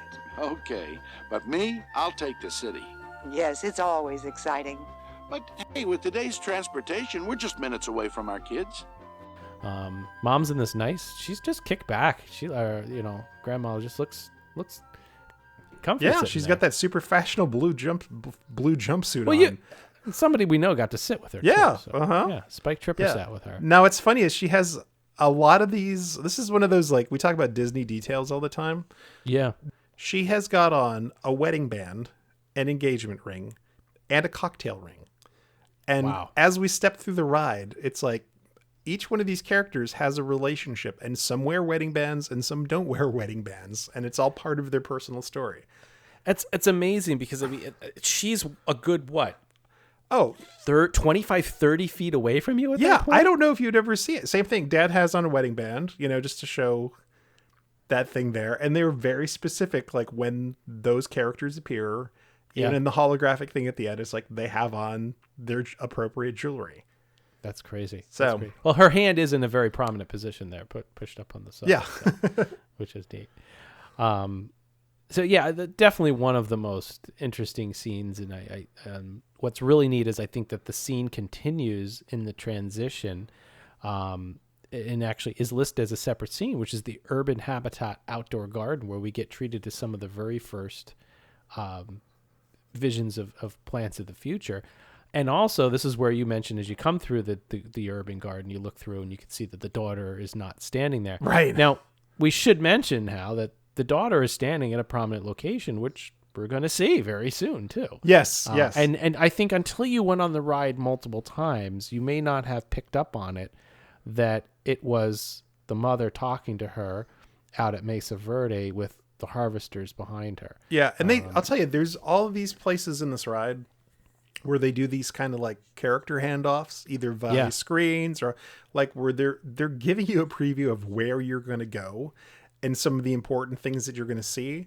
I have to say, it didn't occur to me during the course of riding it, but looking at it now that we've done this research, I'm really even more impressed about how the whole thing was pulled together.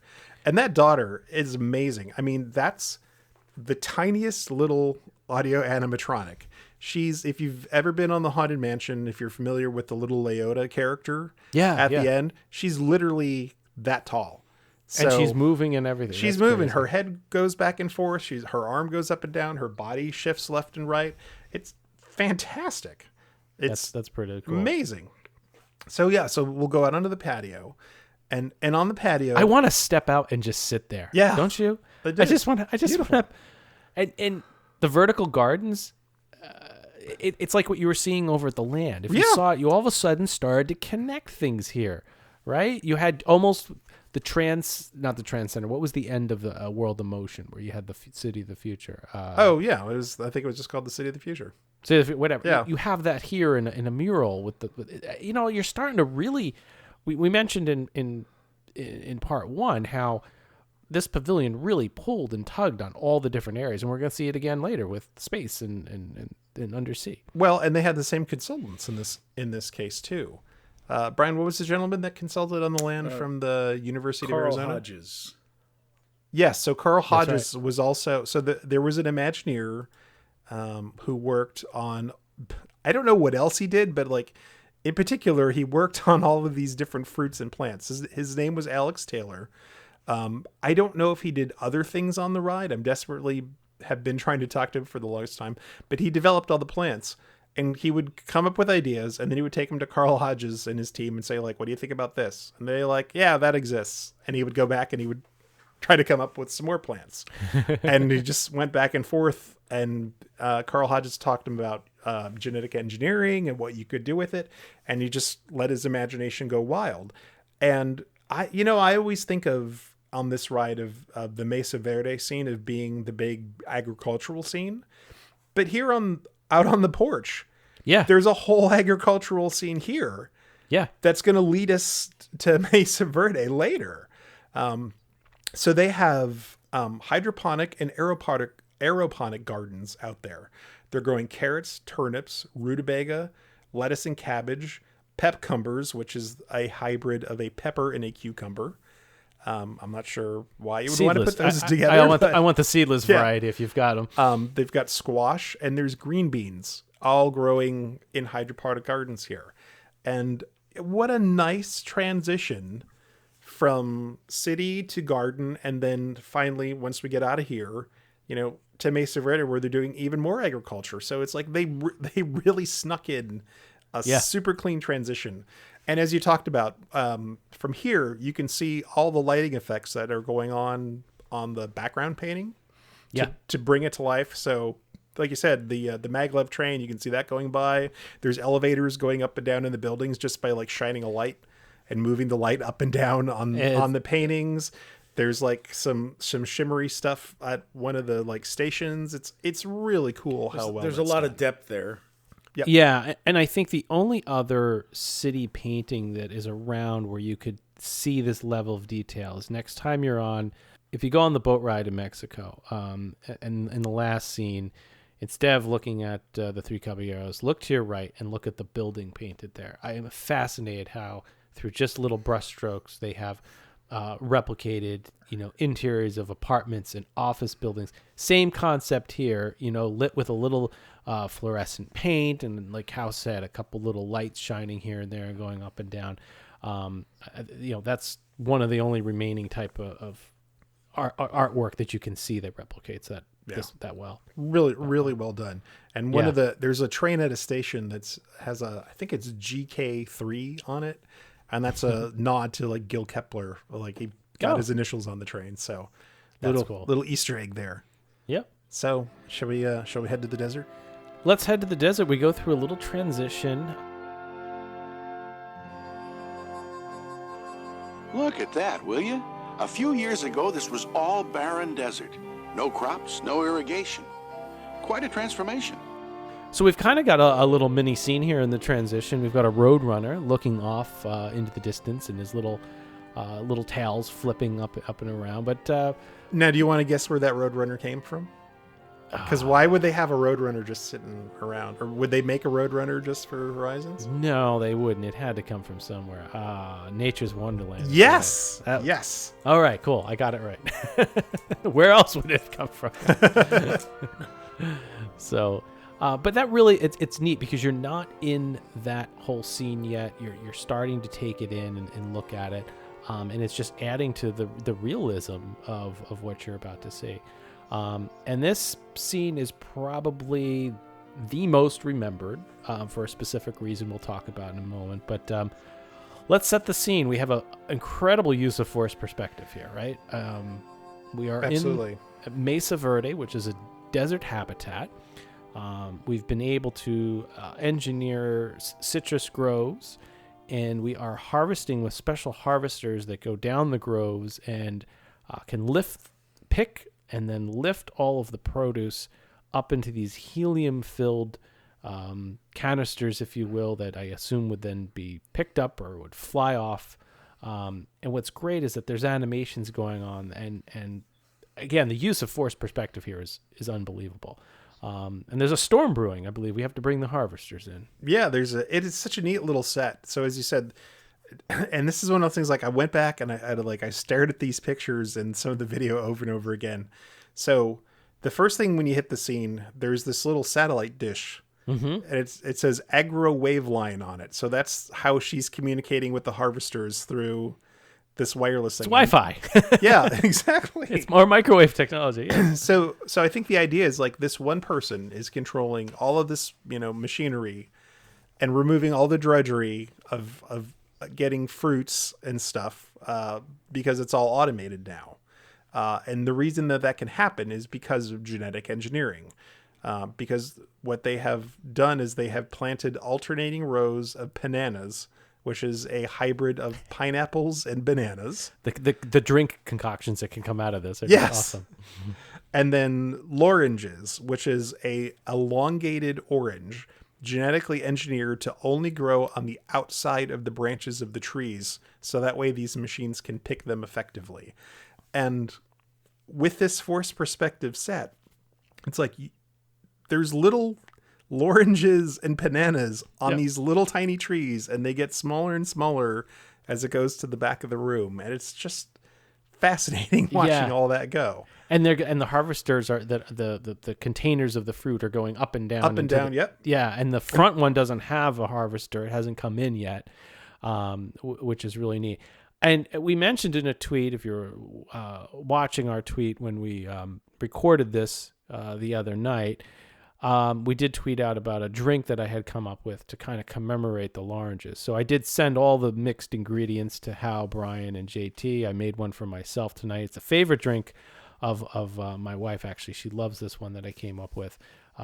But JT, are you done with yours? You're already through? It is an adult beverage. I'm doing good. I still have some left in my hoop-de-doo boot here.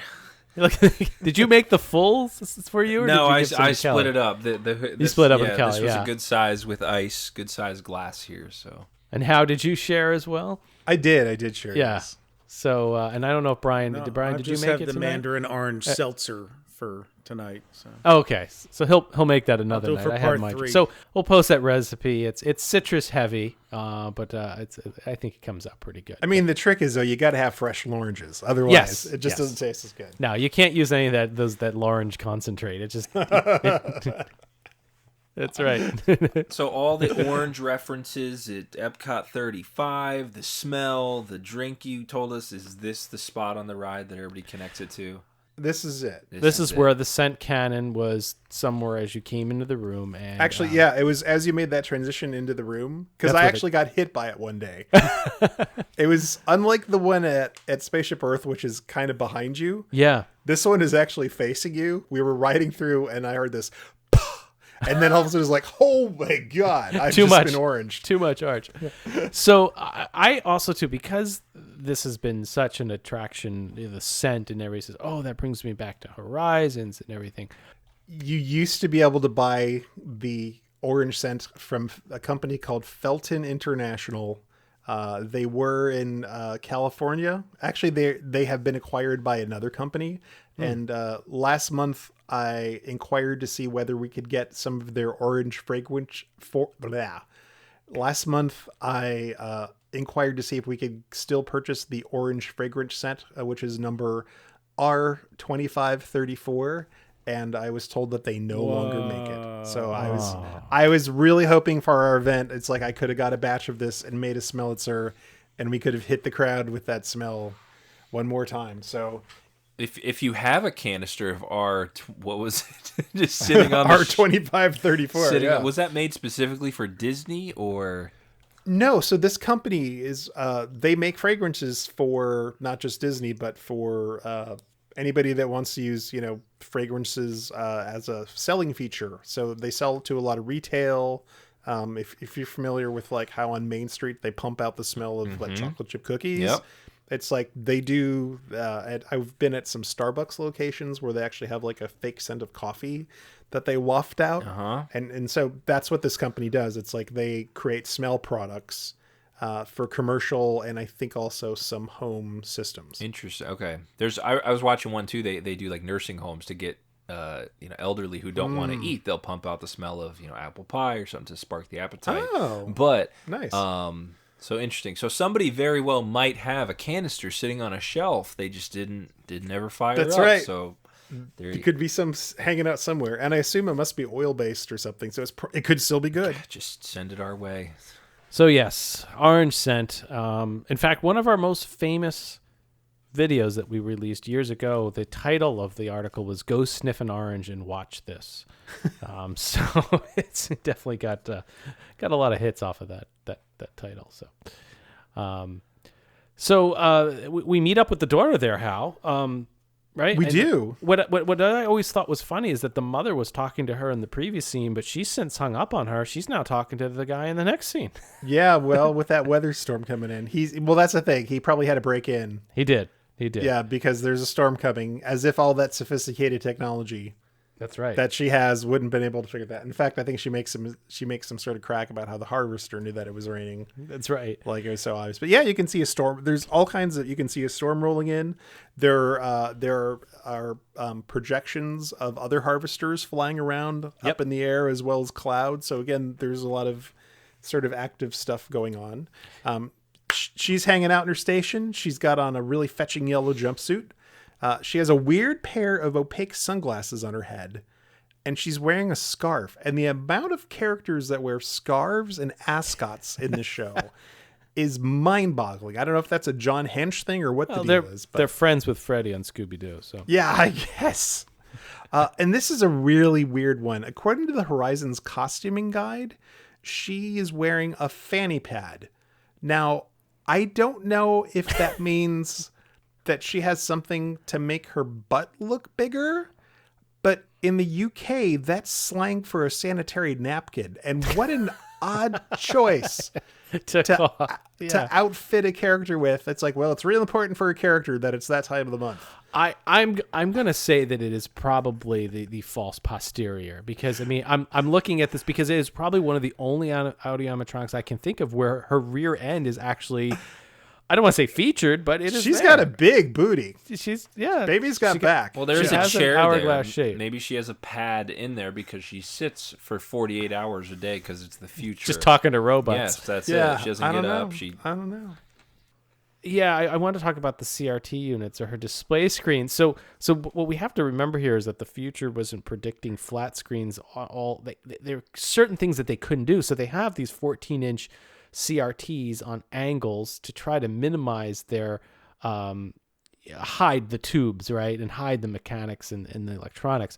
And she's got close-up views of the harvesters picking up fruit, and she's obviously, we talked about one is the gentleman in the next scene back at home, which was neat. But there were certain things where you just couldn't predict the flat screen. We get to them in a little bit. We get to some flat screens, but here I think the scene just didn't lend in the design to having that. Yeah, I mean, they were kind of integrated into the desktop, so Yeah. that could explain it. I also thought it was neat. So the video is actually like a real television. Yeah. But the other TVs showing weren't screens at all. They were actually, and they weren't even films. It was actually like a large transparency. And then the transparency would be moved back and forth in front of the lens to make it look like a camera was panning back and forth across the field. Which is brilliant. It So- could have just been on two rolls, right? And the motor turning really back and forth. Simple little low tech thing, and it really brought it to life. Yep. But dependable, cheap. Yep. No project. If a bulb goes out, it's like the bulb just went out. You don't get like the Samsung logo because the thing stopped working, like we've all seen now at the parks. So that's right. Yeah, very cool. That is cool.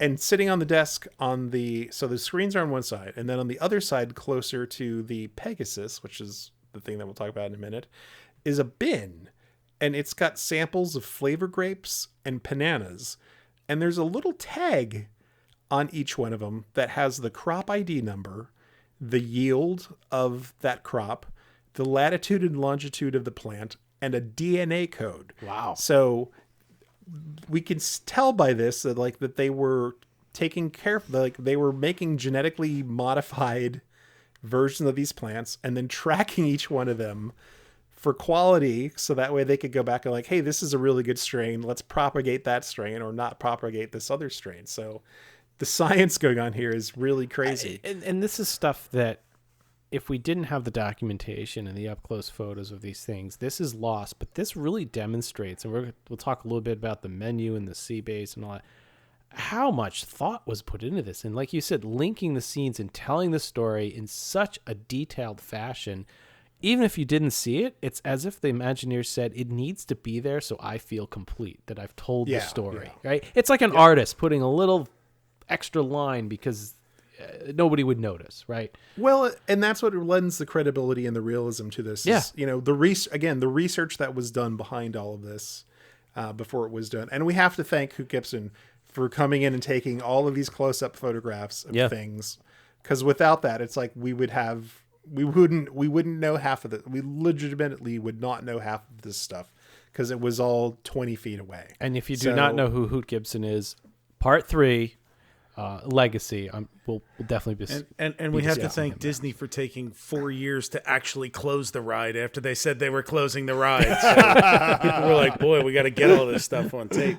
Yeah. That's right. If they just would have had a dessert party there, it's like we could have had a bunch of people take a ton of pictures, but they didn't do that back then. That's So right. That's right. Did the next best thing. We should also. Oh, go ahead. Todd, you'll like this. So on the desk, Yeah. the last item on the desk is a freshly picked orange and a glass of orange juice. I would love to have orange juice, but from what I originally thought it was a lime orange concoction. A lot of people, but it sounds like it's just a long orange. So I'm assuming it's gonna just taste like orange juice, but it's probably gonna taste, but probably better because it's genetically engineered. Well, and also how do you juice it? All my juicers won't work. It's a long orange, right? Now I need a special reamer. There's one ad we have where it says that you could just stick a straw right in it and drink it straight out of the thing. I don't know if that's true or not, but so back to the dad on the video phone. So we know this dad. Yeah. This is a very famous dad within Disney circles. Even though his voice is dubbed, we have seen this dad before several times. Do you know who the dad there is? No, Todd. I've see this perplexed. look on Yeah, Todd's face. I know I have. It's the beard is throwing me off, I think. And it's probably because they didn't use his voice. For some reason, they recorded all the dialogue and then brought him in, had him lip sync to the dialogue, and then had the audio animatronic character made to resemble him. It's Third Officer Collins and Captain Nemo himself, Pete Renaday. Really? Yes. So they called him up and said, "Hey, we need somebody for this. Come in here and learn this dialogue and lip sync it." And they shot his video of that and then went and took reference photos of him and sculpted him up to be the dad. That's crazy. In the next scene. Isn't that cool. nuts? But they didn't use his voice, which is his most distinctive thing. Yeah, that's very odd. We come around the corner after you can see him on the video and the glass of orange juice there, and there's some steps going up to a landing platform. And we come to the Pegasus Hoverlift, which is a mode of transportation in the future. It's kind of a delta wing shaped personal aircraft with 3 ducted fans, one in each side of the delta wing and one in the nose. And from what we understand, you would get in this and you'd turn these fans on and you would hover up and apparently propel yourself forward. Landing skiffs would go up and you could buzz around your crops if you needed to tend to one of the harvesters. A nice quick way to jump out there. I don't know if I'd really want to be in one during a storm. There doesn't seem to be any canopy or cover.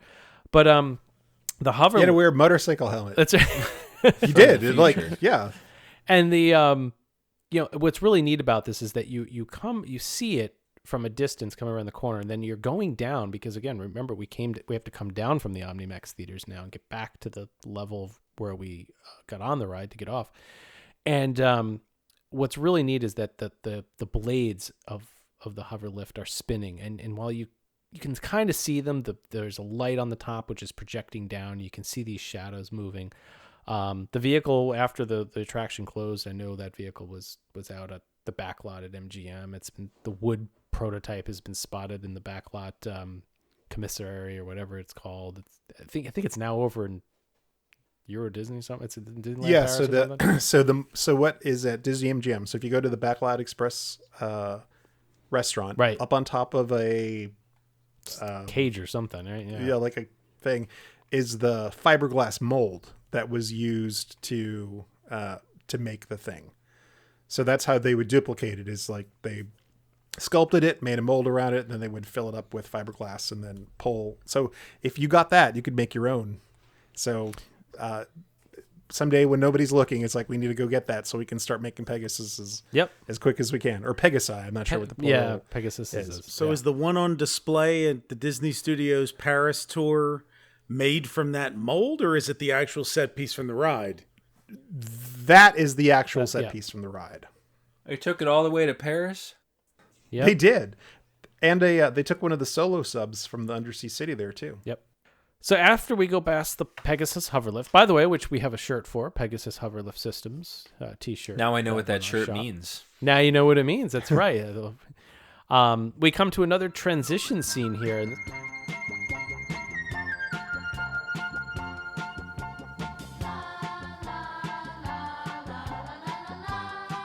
As we go around the corner, we come through a rocky, craggy area. There's a little pond with a waterfall, and there's a cat standing there looking down into the water with its paw, kind of ready to slap something. And every now and then, a little fish would whoop, jump out of the water, and the cat would try, and he would look and look. It was a neat little, just, again, transition to give a little feeling to it. But again, this goes back to the detail. No transition was really left blasé, so to speak. It all had something and just tied everything together really well. It was believable that this was just outside the home that we're about to see. Yeah, and man, Disney loves that jumping fish gag. Yep. They've used it a number of times. Rivers of America, Splash Mountain. That's right. But we come to this home of the future where the gentleman that we just spoke of on the craft or on the video screen is talking. He's working on a birthday cake in this kitchen. And I don't know if I'd be okay with the glass floors. They seem like they'd get a little dirty quickly. But he is in a round, cylindrical type. Maybe I don't know how many sides to this building there are, very open to the outside world, and it's a kitchen, right? It's a kitchen. Yeah, we'll go with the circle Yeah. with a circular ceiling, and I think the reason that the floor is glass is because that waterfall that fed the little pool continues down underneath the house. So this part of the house is actually built over a pond that is fed by the waterfall. So I guess as you're standing there in the kitchen, it's like you could watch the fish go underneath you. That's and right. Whatnot. It's like a Frank Lloyd Wright house of the future. So. Yeah, exactly. So let's count the link here. We started with the grandfather, and then obviously you see the grandmother talking to the daughter, and now the daughter is talking back to this gentleman in the home. So we're progressing here. We've got a continued scene to scene has been linked. So he's got a couple things in the refrigerator. Like I said, he's working on a cake with. Yeah, sure does. Spaceship looks familiar again. It's the second time we've seen it in the film in the attraction here. And how? Correct me if I'm wrong. Is the little boy is he from Carousel of Progress? Because that pose looks awfully familiar. It looks like the scene when he's standing there listening to the radio. I will double check that, but I bet you were right. Yep, that totally makes sense. We'll check. Yeah, his face and everything. Yep, I'm gonna go with you're probably right. Looks like that. And what's neat about this scene too, there's a staircase off to the side before we get to this little rocky area with a plant hanging down. I mean, again, nothing was left uncovered. Nothing was left for just a wall. You know what I mean? Yes. There's nothing. Everything is tied together in such a seamless fashion. Functional and decorative, and the kitchen has all this stuff. So there's a kind of a microwave oven that's badged as being a laser chef. Ooh. And they're cooking a turkey inside of that. And then next to that is an ultrasonic dishwasher called a Wave Wash. And there's little logos for all these things on it. And these are all, I guess, GE future appliances. And this is, I never picked, like, you're in and out of this scene so fast. I never, when writing it, picked up on any of the dialogue really that was going on between the dad and the son. And there's this whole sort of attempt at comedy. I mean, maybe it's funny. I'm going to call it an attempt at comedy since you don't really get to enjoy it. Where the kid and the dad are talking, and the dad will say a word, and then the kid will take the word and change it. And then, so like he'll say, like, "Oh, it'll be a nice dream." And he's like, "Oh, did you say ice cream?" And when he says that, the voice activated refrigerator or freezer will open up to like give access to the ice cream or whatever the thing is that the kid says. And then the dad is chiding the son for like doing this. And it was set up so that way when the refrigerator or freezer would open up, it would send out like a little puff of smoke to be like the cold air that was escaping. Right. So the dad and the kid have this whole back and forth rapport of him like basically like driving each other crazy with this whole thing. So the dad's yelled at the kid, he's telling him what's going on. And it's like, as he's in the process of making this cake that I don't know who's going to eat that cake because it's like, he still has the cake in the end on Earth. I don't know why you would bake a cake for somebody on a space station, but there you go. It's a holographic cake. Don't forget. Yeah. I don't know. Anyways, well, Davey's waiting. We'll get to him in a little bit. So yeah, so there's the humor. We talk about like some of the humor that we saw in the earlier scenes, that some of it was attempted to, you know, beside the great grandeur, there also was attempt at like family humor that Tom Fitzgerald brought into this. And as we talked about in the last episode, it's like, this was the attempt to humanize the future. So it all just wasn't big and scary. Right. So there's a little bit of a transition with the stairs going up and the stairs coming down, which takes us into what I would call the communications room. I guess I think that's what I read. I think that's the official terminology. Yeah. For whatever reason. Shouldn't your granddaughter be studying instead of flirting with that beach boy? He is not a beach boy. He's studying marine biology there on the floating city. And this is the first look at a flat screen. This is where they had the space to be able to do a rear projection. And we have two of our most famous audio-animatronic, and then as well as Mr. Tom Fitzgerald on the screen. So Hal, I'll let you talk a little about this because you've done some research on the computer and everything in this. I have. Well, again, thanks to Hugh Gibson for getting close-up photography of this stuff. So in this scene, the parents are talking about I say the grandparents who are now omniscient and can look in on everything that's going on, everywhere, through the entire ride, are getting kind of annoyed because she's not doing her homework. And so she's sitting in a chair. She's got her boots off. She's kind of relaxing. She's talking to her beach boy, the beach boy boyfriend who lives, on Sea Castle. And she's ignoring her homework, which is on the home computer sitting next to her.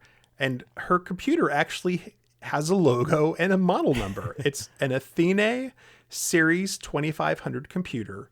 And I think I looked this up a long time ago. And Athene, I think it's based on Athena, which was the goddess of knowledge in, was it Greek mythology or Roman? So that was a really neat tie-in there. I don't know if it's the 2500 because it was like the Atari 2600, but it just sounded good.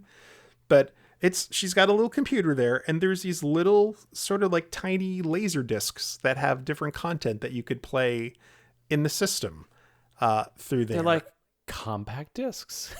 Yeah, kind of like little 3.5 inch compact discs, which, 1982, that was brand new and probably a big deal. So there's all the different courses she's learning at home. It's like she's got all her little courses there. And up on the bookshelf, there's actually some like home video discs.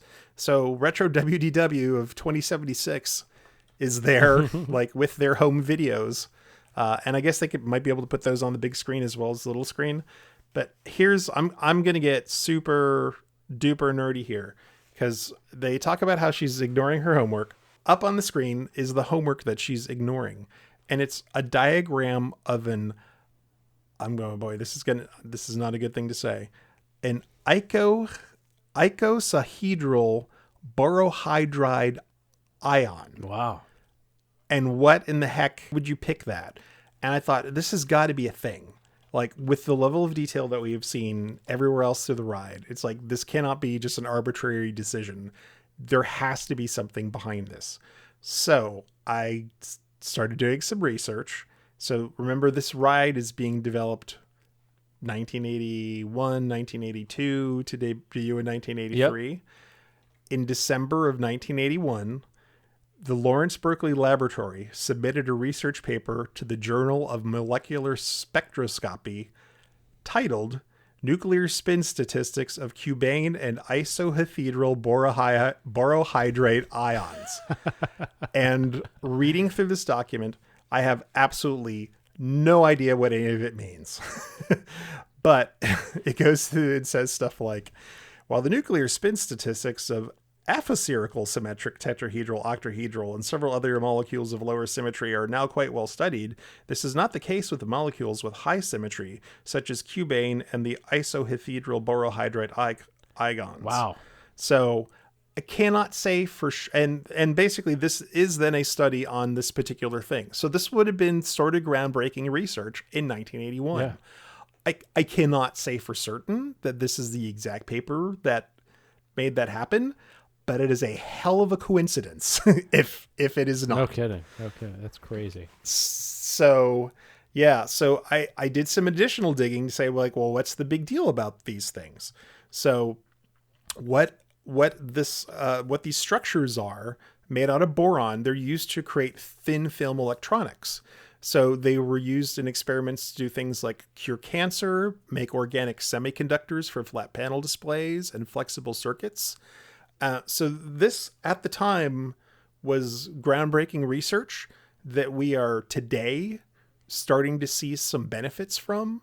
And probably by, 2076, it's like this would have been a real thing that was important for, health and electronics and safety. So they really did their homework on this one. Cool. I have to hand it to them.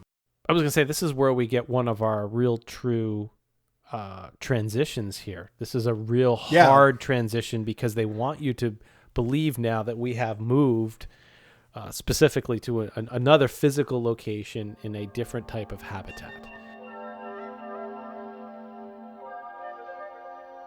We're out of the city. We're out of the Mesa Verde.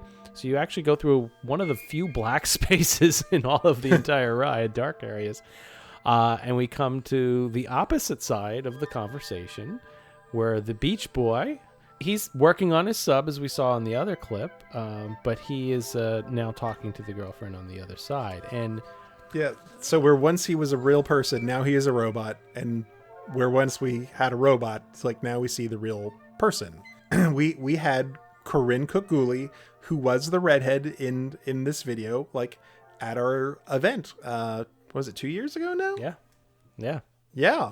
She was delightful. She told us lots of stories about getting cast for that role, and when they actually covered her in plaster casting so they could like make the sculpted version of her, and how she met Tom Fitzgerald, and Tom Fitzgerald wouldn't do that, so they had to just take pictures of him and do the sculpture. In fact, she had to do it twice, because the first time they broke the casting when they were taking off of her, she sat for like 3 hours under the plaster and stuff, and then when they took it off of her, it didn't take, or some part of it broke, so she had to do it again. Jeez. And she agreed to do it again. So what a trooper. Yeah. Just for this. And so we know that lady, and she's so nice, super nice. It was really fun to have her in Florida and be able to talk to her. So so she's on the other end of the screen, and your question was, did they have the sets built? And the answer is no, because if you look at the photography of that, there's some stills that were released. You can tell it's a painted backdrop. So I think they may, if they didn't put her in front of the backdrop, they shot her just on a green screen or a blue screen, and then superimposed the painting in the background behind her, rather than film it. Because I'm assuming the way, just timing wise, they probably didn't have the sets done yet. Right. So so you'll see it's not a perfect match between the physical set that was built and the painting. There's a little bit of a difference, or it's just because the perspective was shot where we are in the cars. It's like they had to invent what that background would look like behind her. Gotcha. Yep. Yeah. Makes sense. So the Beach Boy is working on his sub. They have a little conversation. They did have a little conversation. He's got a little laser lock he's got to take care of. That's right. The laser welder. Yeah. And it's funny to watch the screen, because where the loop point is, it's like you'll actually see Corinne kind of like move off screen and then move back onto the screen so they can hide the cut. and I assume Tom probably had a similar thing on his screen where he had to like duck out of the screen and duck back into the screen to hide the splice. So that's neat to watch again. So yeah, he's sitting, he's got his legs dangling over like a large hole in the floor. The sub is suspended. He's got solo sub number 1, and he's using a laser welder on it. Do you remember, was there already a like little welding effect, or I think the gun had a light on it, right? The gun had a light. It was like on the tip when he was doing it. So zoom, like a zing. And he was sitting where the sub was suspended over an opening. And the really neat thing here, again, now we're really starting to descend. And what's really neat is that they put this at the right spot where we're going to go underwater, right? So this effect is to come into play a little bit. So you are now, you're at the surface because he's not underwater yet. You look down the hole, you see another sub underneath him waiting to depart. And then as we come down, probably the steepest decline of the entire ride, we come down to the school that is getting ready to dive, and you can see the shimmering water coming up. And that's where we kind of make our descent under, quote unquote, underwater, so to speak. But it was really neat that they timed brilliantly timed the descent down, like with this idea of going underwater. It's like so smart. Right. And you can see out the window in his room, and you can see that you're above the water line at that point. And then the next floor that we go down to will be at the water line or just below the water line, because it's one of those, I don't know if there's a fancy term for it. It's like when you're in some sort of craft, or like either under the water, it's like you can have a hole in the floor and the pressure will keep the water from coming up. Oh yeah. But you can jump in and out of, can get in and out of that hole. Exactly. I know. Like I'm sure there's some fancy way for it. There's a fancy word for it, but and it is interesting the way that set is built. It's like basically a 3-story cylinder, with, as you said, with all the levels that work its way down, and you spin kind of like around this part in the cars, which is really neat. Yeah. All right, so they have their conversation. And the joke is he's always late, and she's concerned that he's going to be late to the birthday party, which is coming up. So again, another hint of what's going to be coming up later on. We move down a little further, and we can see underneath him is the dive chamber, and we see a second sub, as you said, that's kind of like hanging out. Yep. And some dive helmets sitting on top of boxes, and the big opening in the floor, which then would lead down to the ocean level. And that you actually have to look, like, as you come down, it's like the floating city classroom is in front of you. You have to like look back. Yes. In order to see this, but it's really neat how he built like all of these sets kind of on top of each other. And there's a shimmering water effect. There's like luggage that you would put in your little sea sub and different things back there. It's really done well. Yeah. And I should probably mention too, it's at this point too in the ride where we end the relationship of the family calling each other, right? This is where it stops. And it continues on without any family link until the very end. Oh, that's true. Until we get to the very end. Yeah. Right. So we've every scene up until after the subboy has been the entire family, and now we're branching off from the family completely.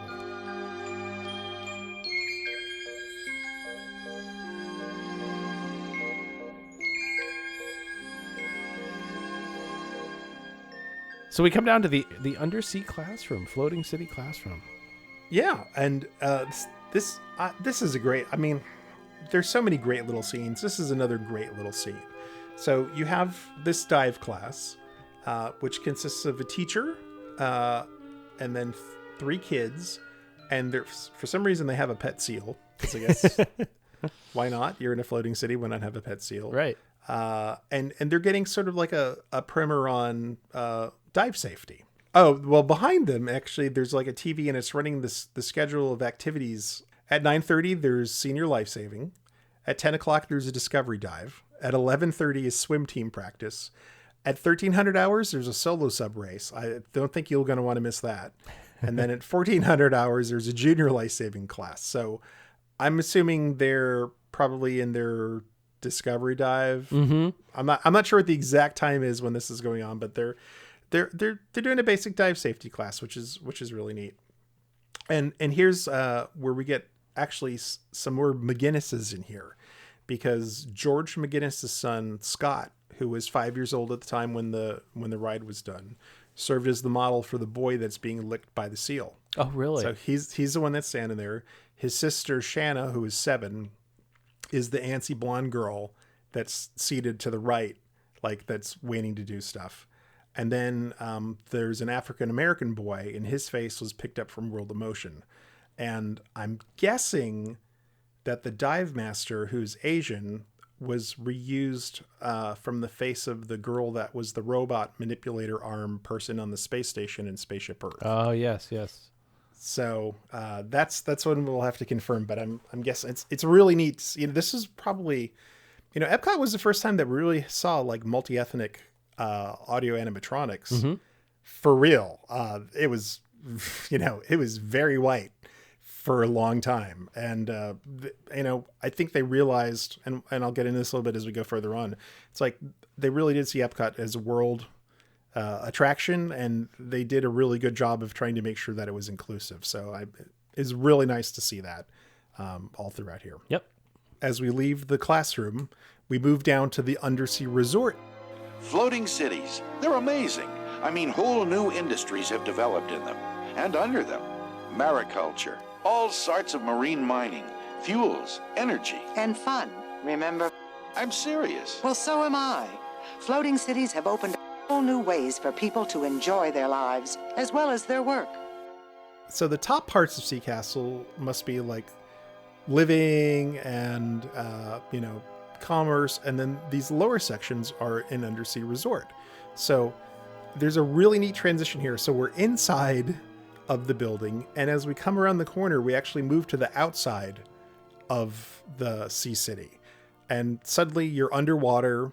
Like you said, there's light effects. The light effects are terrific. Just yeah, it really looks like there's sunlight pouring down and shining up, and you really get the feeling that you're in the water, looking out. But what is interesting is that there's these stanchions in front of you to make it believe like you're in in a tube or something like that you're not actually underwater, but you've gone through some sort of tunnel that's allowing you to see outside. I never understood what those stanchions were for. I'm assuming that it's part of the building, and they needed to give that they use that to give the illusion that you were in a tunnel. But the kelp is swaying, and you've got the sunlight effect through the water. It's fantastic. It's really good. And you have two diners in there. They're just sitting down having a conversation, and they're looking at the menu, and you can see right underneath it too.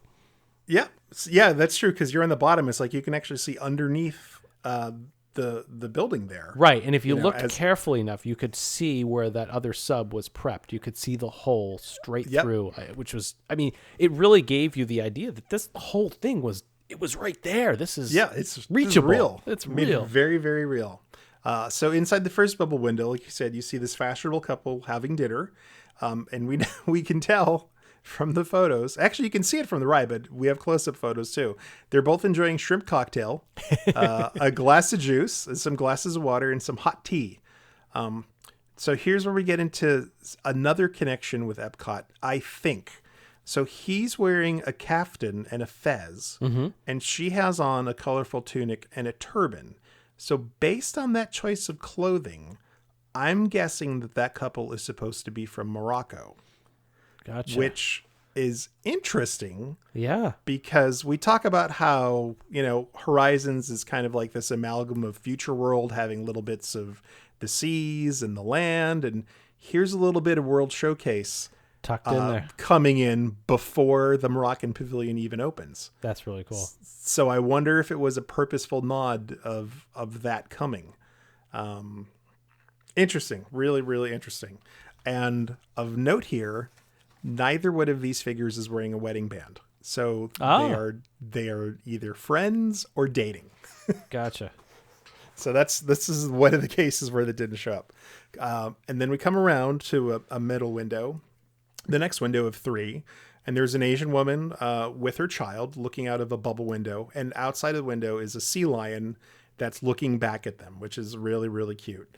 And actually, what's kind of funny is the daughter is on the other side of like a safety bar, like leaning out and touching the bubble window. Yes. So I hope that's really, really safe, because otherwise they're in trouble. The interior picture is funny, right? She's just climbed up on her. The mother's not concerned at all that she's which is, I mean, let's face it, that's the way it is in real life. Exactly. Nobody cares. I'm gonna go out. So, and I'm wondering here if these sculpts might have come from Meet the World. Because we really didn't have any Asian characters at all, except for one pirate in Pirates of the Caribbean up at this point. So it would have been really cost effective, because that was being done at the same time, to be able to pull faces and things from there without having to do custom sculpts. Although they did an awful lot of custom sculpture in this ride. There's a whole lot of stuff. Right. She does have a wedding ring, so she is married, and she also has a purse, which is, I don't know if there's any other audio animatronic character that I know of that ever had a purse. So, and then we come around to the third window, and there's a gentleman dining alone, and he's the guy that has the menu. He's the one with the menu, yeah. Yeah, he's the one with the menu, which is a GE Lucite menu, I believe. Nice. Yeah, and it's kind of interesting. This is literally one of these things. It's like you would never see this from the ride. It's like, and why this level of detail was put into this prop, I don't know. So it's transparent plastic. It's got, like silk screen words on it. It's all Greek text, and we'll put a picture of this in the show notes so you can see it, because it's fascinating. And next to, there's like a little logo sort of for the restaurant up at the top. And in one place, there's like a clip art picture of a lobster, because it's a seafood restaurant, I'm sure, under the sea. You could probably just look out of the window, just like the coral reef. It's like you can look out of the window and say, give me that. Yes. I want to eat that thing. I want that one of those. Yeah. But next to each one of the selections is like a little button. So, and then next to the buttons are kind of like this printed circuit panel kind of a look, which I'm sure was very high tech, for 1981, to see like, oh, here's text and a printer. Look, it's a computer, because you can see there's like some printed circuit stuff there. So the idea is that you would push the button in order to make your selections of what you're going to eat. It's like an iPad menu. It is. It's like, and what's really funny is down at the bottom is like a little LCD display, or like a fake LCD with the total, with the subtotal of what you've ordered. Look at that. So the gentleman has ordered $49.73 worth of food. Ooh. At the time that we see it. So I'm guessing in the 21st century, that's probably just a Coke. I don't know. Yeah, it might have been. It's got a great logo up there too with the waves. It does, and like a setting sun. Yeah, it's which very is really cool. neat. And like you said, the detail to nobody. This is just somebody who just had fun. Like, I'm gonna do this, And there's where some of your $71 million was spent. Yeah, you're wondering, that thing in itself probably cost $1,000. Who knows? Right. To do something custom like that back then. Now I think this figure. A duplicate of him, I believe, ends up on the Global Clipper in Dreamflight. So instead of holding a newspaper, instead of holding a menu, he holds a newspaper. Yep. So I think we end up seeing this guy again later on. And as we bottom out, besides the solo sub number 7 that we can that you talked about being able to see, yep, there's also a few sea creatures down there. There's an octopus, a giant grouper, or sea bass, as Captain Nemo told us. Yep. And a sea turtle. And those are all copied from the submarine voyage and 20,000 Leagues Under the Sea. So that's cool. It's like, let's use the sea animals we have. And again, that's a little miniature transition till you get to this next scene where you're looking out at these floating cities. And this is where you get your idea of what these floating cities actually look like. There's always been something sort of mysterious about our oceans. We knew they were filled with valuable gifts for us. Yeah, water and seaweed. Very funny. But seawater has become an excellent source of energy, as well as being valuable for desert irrigation. Seaweed. Kelp is a tremendous source of low-cost fuel. Oh, we found lots of good things under our oceans. And don't forget space. We found lots of good things out there, too. Bring you around the corner. And again, you're still supposedly in this tunnel, and you're looking out in the sea, and the school, the class that you saw, the teacher and the 3 students swim by, and they're talking about their scuba lesson. And in the background are parts of these other floating cities, and you see the little bubbles that you just went around. I mean, it's a brilliant use of storytelling to say, oh, now I get it. That's what we just went around. Now we see the big picture. Rather than showing the big picture first and then trying to describe the detail, they reversed it, which is brilliant. All right, so after we see the dive class go by, and they're having a good time, it's like it's time for a little industry undersea because we can't enough of this fun. That's right. Let's get some Gotta commerce do some in harvesting. Here. That's right. So next to the station is this kind of large area underwater that you look out on, and you see 2 robots off in the distance. One is a manipulator sub. It's got arms that can kind of pick up stuff. And the other one is a vacuum binder, and it has this little effect where there's rocks that go around and around, and the idea is there's a long tube that goes up to the ocean surface, and like it would find a rock on the ocean floor, then like suck it up the tube, and then they could mine it for whatever's inside of that. It's almost like the dredging that they do, in the Bering Strait or the Bering Sea. They do that dredging for gold. It's similar, not but giant vacuum. So could very well be the same thing. Yep. And there's as we saw with some of the other scenes, it's like there's some projections on the back wall of other versions of these subs, like going up and down and doing their work. So it's a little bit more active, and we've got all the wave effects going on. And I just happened to look at a picture, and I noticed now the Living Seas didn't open until 1986. Correct. Is that right? Yep. But in this scene, there are little tube vents, and around those vents are those creatures, the tube worms. The tube worms that we saw in the Living Seas. So we have another scientific connection to another EPCOT pavilion that hasn't happened yet. Yeah, like this Horizons has got it all. Could do something. It's got everything. Yeah. I mean, we could do something with that seaweed too. Yeah, we could do something with that seaweed. I thought you meant kelp. No, seaweed. Seaweed. No. So we have we're undersea, and there's still one more place that we have to go. We have to blast off, and I don't know. I get the transition that they did here. It's not easy to take yourself from, a couple fathoms below and then get yourself up into space. So we go into a transition room here, which is just kind of a star field. But there was supposed to be something there. Tell us. To do the transition, except it didn't work. Uh-oh. So you're undersea, and then once we get to the space station, we're going to see a different ship up there. The spaceships that were going to be used in the space section originally had a different design. They were more angular, and apparently John Hench didn't like them. So George McGinnis is like, well, I'll just take this design from the C-Sub and kind of use that to make a spaceship for the space thing. And once they did that, they got the idea of like, oh, what if we could do a transition of the sub turning into a spaceship? And that's what was supposed to be in this kind of no man's land between the starfield and underwater. So there was going to be a projection of Tom's solo sub going off, and halfway through there, it was going to change from the sub to the spaceship, and then it was going to go right up and into the middle of the projection of the rotating space station. Gotcha. And they demoed the effect in Imaginary, and it worked.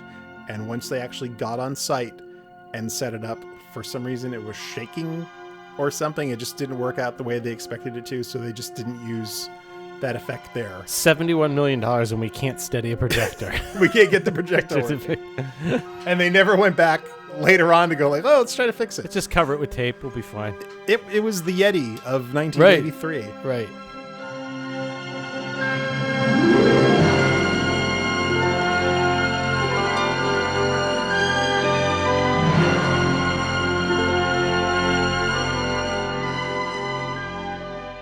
So we come into this room, and it's the rotating space station, and we finally see it, right? After two other different views of it. And it's beautiful. And there's actually there's a series of, this is really so well done. There's a series of space stations painted on the back wall amongst these, backlit, maybe fiber optic stars, maybe just pinholes and black curtain, I don't know. And a couple of them are just still paintings, just, flat paintings. But as you get to the bigger one, it's a projection with the rotating, like the center ball section rotating. And it's a rear projection, so the cutout is perfect. It's super, super crisp, so it really, really sits there. If you take a flash picture, which I have, it's like you literally just see this outline of the space station in the black behind it, which is neat. And then that, though, like, that's not all. That's just the beginning of it. It's like there's also you're approaching the space station that you're going to go into, and it's under construction. Right. Partially. And you see this GE badged, like, little craft with arms and a bubble top with a woman inside, putting together, like, sort of a, what would you call it? It's a truss. Yeah. Yeah, like a truss system with an astronaut. Yep. And they're just having this conversation back and forth about stuff as they put this together. And this is where some of the greatest music is, too, that is really kind of triumphant of space at this point, too. I think it really sets the tone of where you are. Right. And again, and now we have like a completely different theme, too. It's like there was enough of a space of a transition between the last song and these songs that, like, we have another song now, I believe. Right. The woman is, it's very reminiscent of the control in Spaceship Earth that used to be there too at the descent, where the one person was in the tower. Oh yeah, talking yeah. and controlling. So kind of a neat little thing there. Yeah, lots of just a neat little scene. You just kind of glide past this. Very much even in Spaceship Earth is like when you used to be able to glide past the astronauts that were working on stuff. Yep. Before they took them out. So another little nod to another EPCOT thing. So you see these guys, and then so these space stations. If you've ever seen 2001: A Space Odyssey or the Mission to Mars movie, not the one that not the one that was the theme park attraction, but the one with Gary Sinise and those folks. You may be familiar with the idea of like a centrifugal space station. So that way, if it's rotating, the gravity holds you against the walls of it as it's rotating, and then you have an artificial gravity field. Right. And that's the kind of space station that we're dealing with here. So there's kind of like a tube that runs up the center of it, which would be a zero gravity area. So you could do, commerce and stuff there. But then on the outside is this giant ball. And giant, I mean, this would be big enough that you could build, an entire city inside of this sphere. And the sphere is rotating, and there's an artificial gravity field in there. And I think that's important because for the majority of our trip through the space station, we're going to go down the center of the core and experience zero gravity. So that kind of explains like why we're going to be seeing what we're seeing.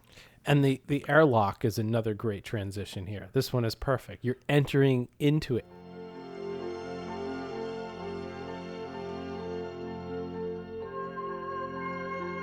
These space colonies are out of this world. Let's take a quick look around. How many times I ride that, not really even pick up on it, that you were entering it. There was so much of these little details, Yep. And they're throwing in front of you another spaceship in an airlock just as soon as you enter. So you think you would get the, get the idea, right? Like, here, look what we're doing, Yeah. And not only like, now another thing is like, so that piece of the airlock that we see in front of that ship. Yeah. We see in the end movie. Yes. If you pick it, and it's like, so they actually, again, it's all brought together. It's like that thing that you saw. Trifold opening door. Yeah. Yeah. You're going to see it again. Yep.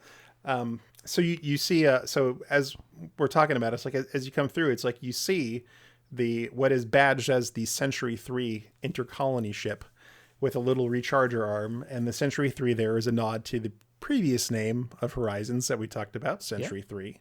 So the name lived on there. And this ship is basically kind of cut from the same cloth as the Solo sub. It's very similar, as we talked about, the idea that they were trying to use there.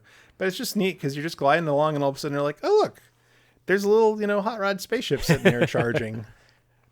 And I think the couple is talking to us during this time. So there's really not anything driving the story forward here. It's just neat little transition to get us like into the idea of being inside of the space station. Right. So how after we come through the airlock and we see that little ship and docking and charging, we kind of get an interesting view that we're coming through the center of the space station. Now there's the new frontier. Our son and his family wouldn't live anywhere else. Hey, maybe you and I ought to move up here. Oh, what a wonderful idea. Through a projection, the land below us and the living space below us is rotating around us, creating that artificial gravity. And this is done through a number of windows, so to speak, that you're looking down. All those other views that we've seen of these types of fictional futuristic cities have never been from this perspective before. So it's kind of a neat, refreshing vantage point. It really is. And this hallway is like 8 to 10 feet long. Yeah. So you get a good chance to really kind of drink this in. And it's really neat to see, the cityscapes with the parks and the houses and everything go by you. And there's even a Disneyland in there, which I would recognize because you could see the Space Mountain. That's cool. Yeah. So you could have visited, Bravo Centauri Bravo Centauri Disneyland on your trip there if you so choose to. That's cool. It was so neat. And I'm trying to find out, I've seen some conflicting stuff, whether this was just paintings or they actually built a model for this. So we need to do a little bit more research before the next. I will do some more research for the next show to see how this was accomplished, whether it was done with photography of models or if it was a photography of painting. Sure. So, but it's a really, really cool scene. Yeah. And I think at that point the narrator's talking about moving up there, so you could really get a feel for what it would be like. It's really nifty. Now there's my speed. Sports and exercise in zero gravity. It looks like fun. It is once you get the hang of it. And then we move a little bit further, and GE was also with the health industry. It's like they had all kinds of technology. More MRIs. They were just starting to do MRIs at this time. So they were on the cusp of a lot of health breakthroughs, and they have a whole health technology business. So they wanted to put that in here too. Right. Show a little bit of what GE could do with that.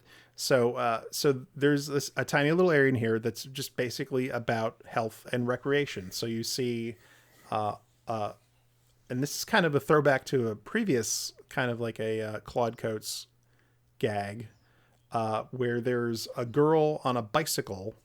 If you remember sort of like on the Home of Future Living, I had the guy like in front of the screen. Oh, yeah. On the skis. Yep. This is kind of like the updated version of it. Exactly. So there's a girl in a zero G, so she's upside down on this bicycle.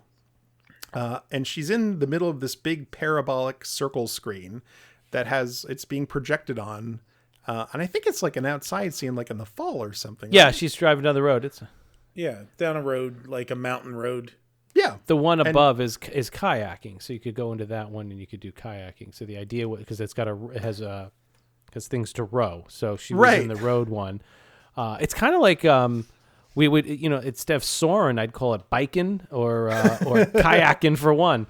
Right. It's like a flight simulator. Yep. So instead of flying the plane, you're riding a bike or you're doing a kayak, but you're in this pod kind of thing and futuristic Peloton. Yeah. Yeah. Just a neat idea. So there's this large device on a wall called a health scan, which I guess there's not a lot of details in the documentation about it, as far as I know, but apparently it would be something that could sort of like keep track of how your body was doing, even if you weren't standing in front of it. I think it was kind of like a remote way to check to get maybe an update on your systems. Right. But sort of just past this health scan thing is this little inclusion, like an alcove of a door that maybe looks like it goes somewhere. And they talk about sports in zero G, and there's these little shadows being projected of what looks like a basketball game going on just in this little doorway. And people have tried to photograph it. And of course, if they use flash, it completely goes away because it was projected shadows. And the device that made it is actually fascinating. It's just this little projector with these little gobos where the characters would almost kind of like randomly fall. Like maybe it was turning and they would go up to the top and then just kind of fall down and then like spin up the cylinder and like fall down again. Right. It's just the simplest little trick, but it was such a neat little thing.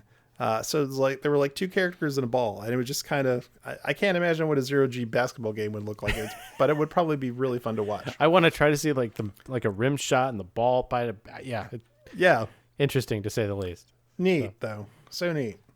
Now we're ready to move on to like another one of the like super iconic scenes in the ride. Yeah, this one and how you even picked up on something in music. Let's play a little bit of the music here and see if anybody can pick up on something in here.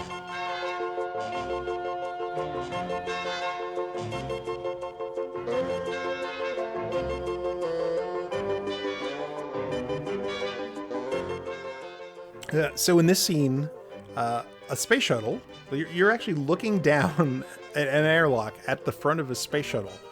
And that space shuttle has a name because on the panel, it says that it's called the Santa Maria. Yep.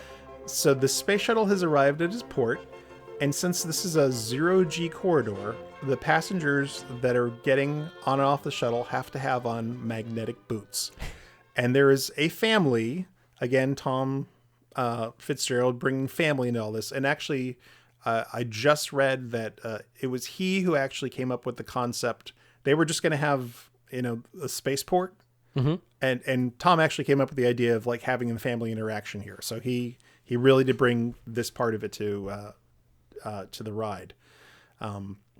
So there's a family that's trying to transition from the space shuttle out into Bravo Centauri. Mom is probably the only one who's handling the situation with any grace. Yeah. She's hanging out at the bottom, hanging onto, a handrail. She might have a posterior pad too, because we see her rear end too. She might. This is a 2-story set. Yeah. So this is really big. So Mom's hanging out at the bottom, and there's her luggage that has these big custom Bravo Centauri luggage tags on it is floating kind of like halfway out of the door that would lead you, into the proper airlock out into wherever they're heading off to.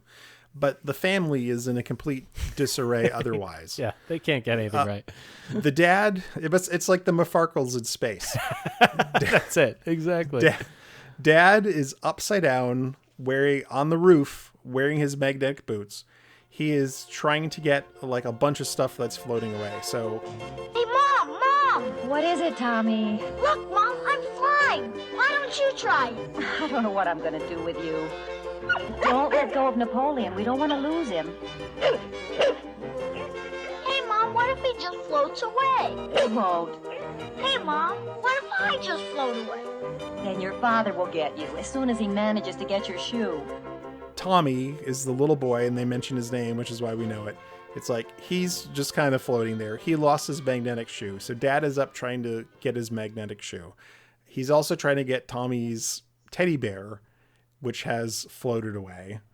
The dog is floating in 0G because apparently they don't make magnetic shoes for dogs. You got to hold on to that dog if you got you. Yeah.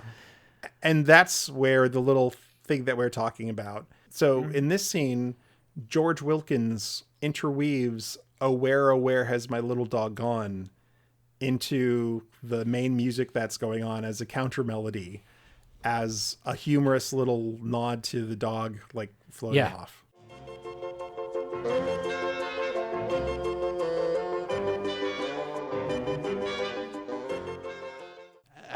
Absolutely brilliant in the music space. I mean, it's just, what's really neat about this scene too is that the shuttle is subtly there.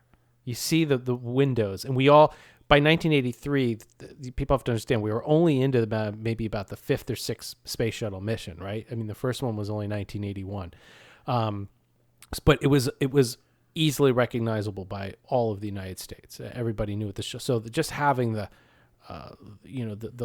windshield there, and this idea that this part was docked around. The other interesting thing, people would say, well, wait a minute, parts of the space station have gravity. Why are they floating? This was supposed to be out in the wings in the docking bays before you get down to that area that is rotating. So again, brilliant storytelling here that you entered the airlock, you came through, you saw the spinning place where the artificial gravity is created. This family's getting acquainted to the 0G. It looks like interstellar space out behind them with all the starlights and everything. I mean, it's just put together so well. And I think the key here is that the shuttle was relatable, right? It was something that was in front of them that you knew and was comfortable with. It's very cool. And there's a weird little thing here. So there are photos from the early days of Horizons, and it looks like in the early photos that the teddy bear was a Winnie the Pooh plush. Oh. But in later pictures, like the ones that I took before it closed, it's definitely like a generic like teddy bear with a bow tie.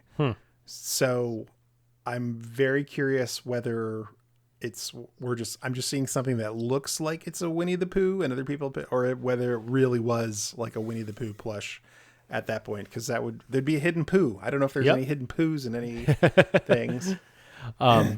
There is a hidden Mickey that we didn't talk about. Oh, there's so when the dad in Mesa Verde is wrapping the birthday gifts for the party, there is some Mickey Mouse wrapping paper. Oh. Up on there. Look at that. Which is very subtle. You'd never see it from far away. To add to your McFarkle story too, here is it's like you said, McFarkle's in space. I think the funny thing too is that the Santa Maria shuttle here, there's a description on the wall and overhead showing the seating assignments through the cargo bay. This must have been the last family off, right? They're so screwed up that they just cannot figure it out. Everybody else is gone. The gate agent is left. The captains are all done. They can't they're even just like right. There were 45 other people with them, but they're it's old hat for them. So Yeah. Now the dog is named Napoleon, and I don't know if there's anything to that other than just maybe somebody had a dog named Napoleon. Yeah. But there is another McGinnis in here. So George's son Reed McGinnis served as the model for Timmy, who lost his boot. So gotcha. That's George McGinnis's son floating. All right, Hal. So the next scene, there's really not much of a transition, just a quick wall, and we're going into a manufacturing lab. Oh, now that's really lovely. Practical, too. Just think, materials from space for all kinds of industries back on Earth. And that's... Uh-oh. We gotta run. Time for our grandson's party? Uh-huh. We'll catch up to you later. So in the future, more crystals. More crystals. Now, what's interesting is I've seen some concept models of this where instead of like a giant crystal, there were like space rocks underneath the little domes, and a rock like an asteroid or something to be mined, perhaps. But I guess the crystals were just a quicker read and more interesting. So they just went with the big. And the crystals are ridiculously large. They're like 8 feet across. And, and then there's these half dome, or actually almost these spherical domes of probably GE Lexan plastic. There's 4 of them, or 3 of them up on the ceiling, 3 of them up on the 3 of them on the floor. But what's really interesting is if you cut this room across the horizontal plane in the center, the top and bottom are exact mirrors of each other. Yes. Such to the point of the control pad where she's facing it so she can read it. If she needed to then control the ones that are in the ceiling and flipped herself upside down, that control pad is upside down as we see it, but would be right side up to her. So it is really, really neat the way that they did this, showing that, yes, she does not have to look up. All she has to do is spin her body 180 degrees, and she'll be looking down at the crystals that she needs to work. That's really cool. I can't think of anything else that is really, put all these different facets together. And then you get the big crystal right in the center on one of the arms spinning around. I don't know what we're going to do with those crystals when we get there. I have no idea. I guess Earth needs crystals for crystal radio sets and record needles, and electronics. I'm just going to go with the catch-all of electronics. Well, according to the cast member guide, they're used in a number of important applications back on Earth, so they didn't even know what they were. And that's the thing. It's like, yes, crystals grown in zero gravity are important for manufacturing. It's like, and you can do things, with purity that you can't get on Earth. But these are, normally you need a microscope to see the crystals growing. It's like, here you have this giant freaking crystal in front of you. So they definitely took some artistic license on this one. It is interesting, like you said, Todd. She's working with diffractometer controller A, and she has it cranked up to C7. And it goes to C10. I don't know if there's a C11. Right across the board. 11, 11, and most of 11, the and amps go up to 10. Exactly. Does that mean it's louder? Is it any louder? Well, it's 1 louder, isn't it? It's not 10. 1 louder. Why don't you just make 10 louder and make 10 be the top number and make that a little louder? These go to 11. Because if you had a crystal manufacturing lab that goes to 11, I mean, you're pumping out some fine crystal. So, I guess what the diffractometer does, I think that sort of like cone that's coming out from the right hand side is like a camera, and then the close up of the crystals shown on the television set behind her. So as that crystal is rotating, it's like you'll notice that the image on the TV is also rotating, sort of in the same thing as if that's a live shot of that. So maybe she's trying to get the clarity of the crystal and the quality. Yes, it's their 4Ks. Maybe this is used for engagement rings in the future. That's right, giant rocks. It's better than cubic zirconia. All right, well, we almost have to run as well. We're getting to the end here, but there is one more important scene before we launch our way back to Earth and hit another destination. So we are ready to come on into the holographic party line.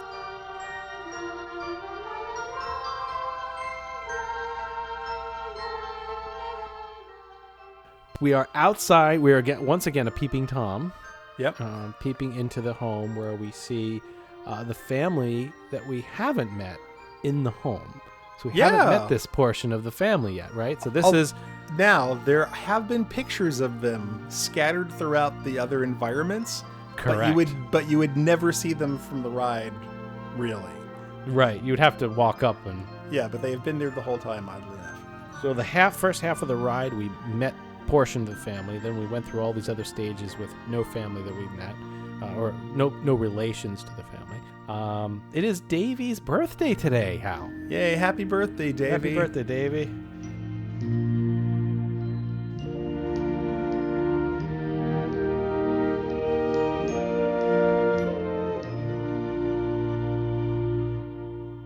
So here the birthday party is going on. There's the mother, the dad, and Davy, who is, I think, seated on his knee or something, and it's his... Yeah, he's kind of suspended, like, the dad is holding him on his two sides, and he's kind of, like, his legs are dangling, and his arms are kind of in a semi-up position.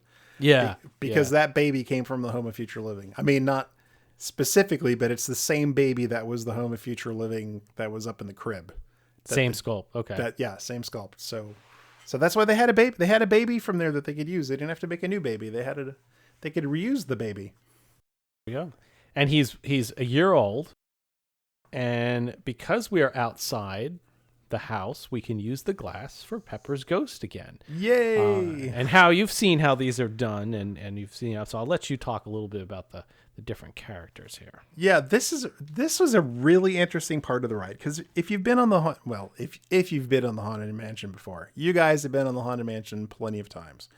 When you're riding the Haunted Mansion and you see the Pepper's ghost effects either above you or behind you, it's like you're in this little, tight hallway so that you can't see the animatronic characters. But in Horizons, in this section, if you were to stick your head sort of forward in the car and look up, you could have seen the animatronic characters directly above you.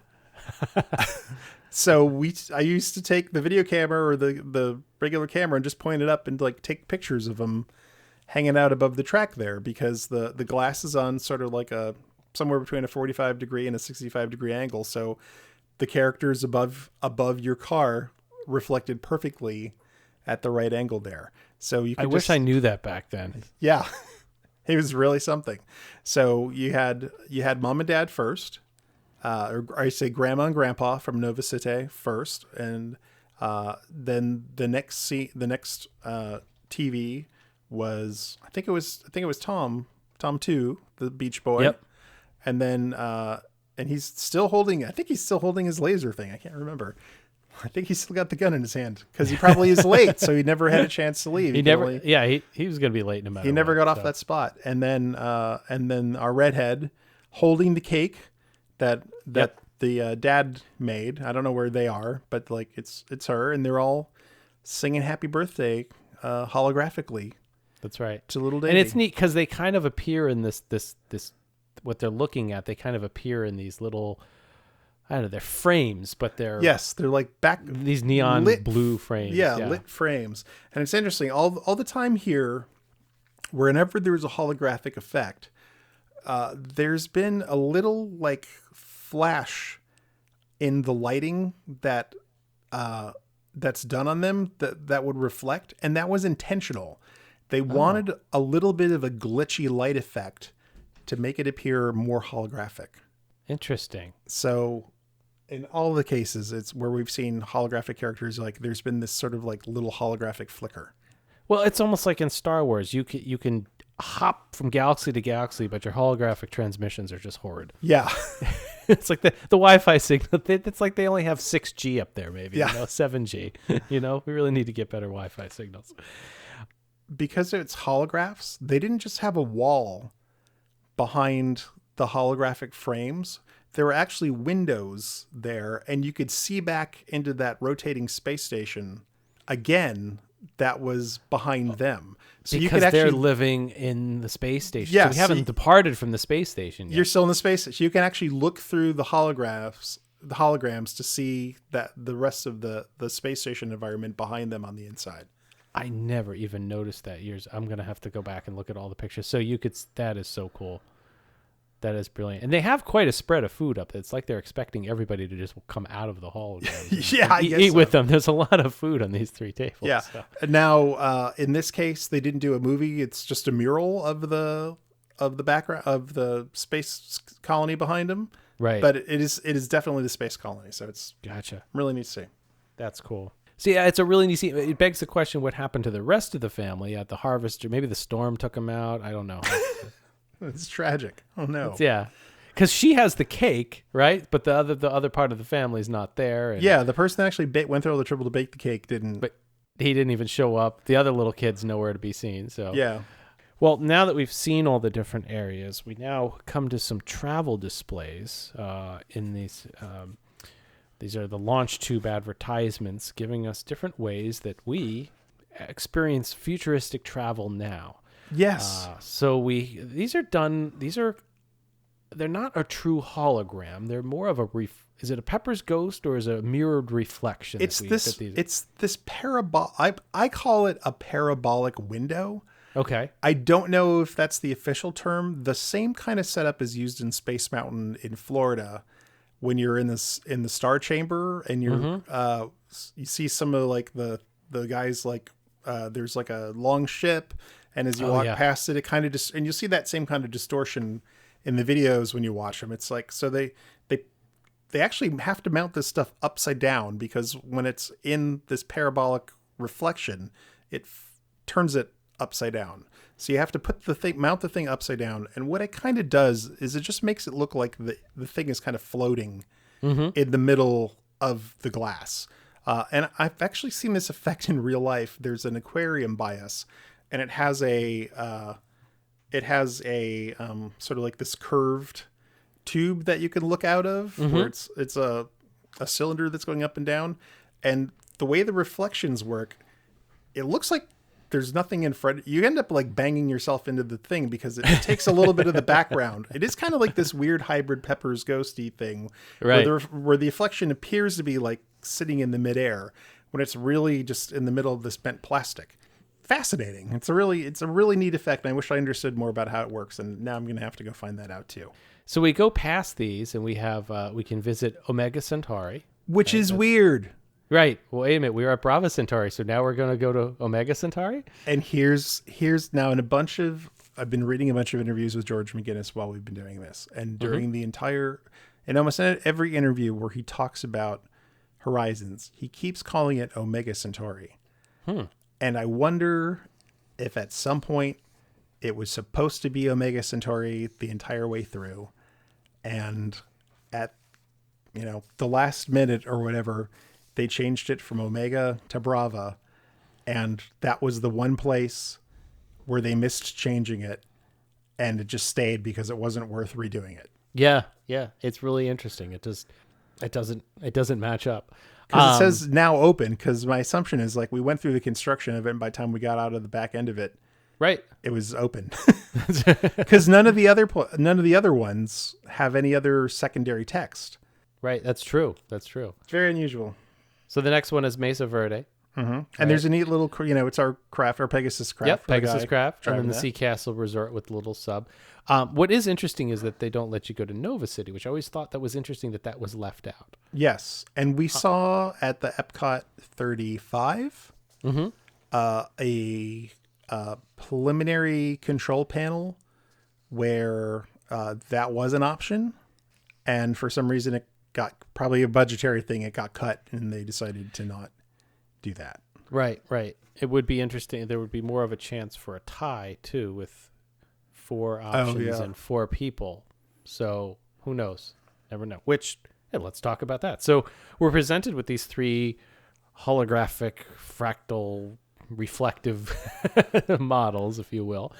And at that point, the announcers tell us, Attention Horizons passengers. You are invited to choose your own flight path back to the future port. Please look down at the lighted panels in front of you. Press one of the 3 ride choices: space, desert, or undersea. Everyone can choose. Majority rules. All passengers, Make your selections now. Interesting little tunnel that has launch sequence initiated flashing ads. Really, just a backlit stuff and systems check is complete. Of all the effects on the ride, this is really the cheesiest. Airlock open. It's very Space Mountain-esque. Yes, that's exactly what I was going to say, because I don't know if it's still that way in Space Mountain, but when I rode Space Mountain in the 80s and 90s, they had very similar light-up panels down the length of the launch tube as you were getting in and waiting to take off.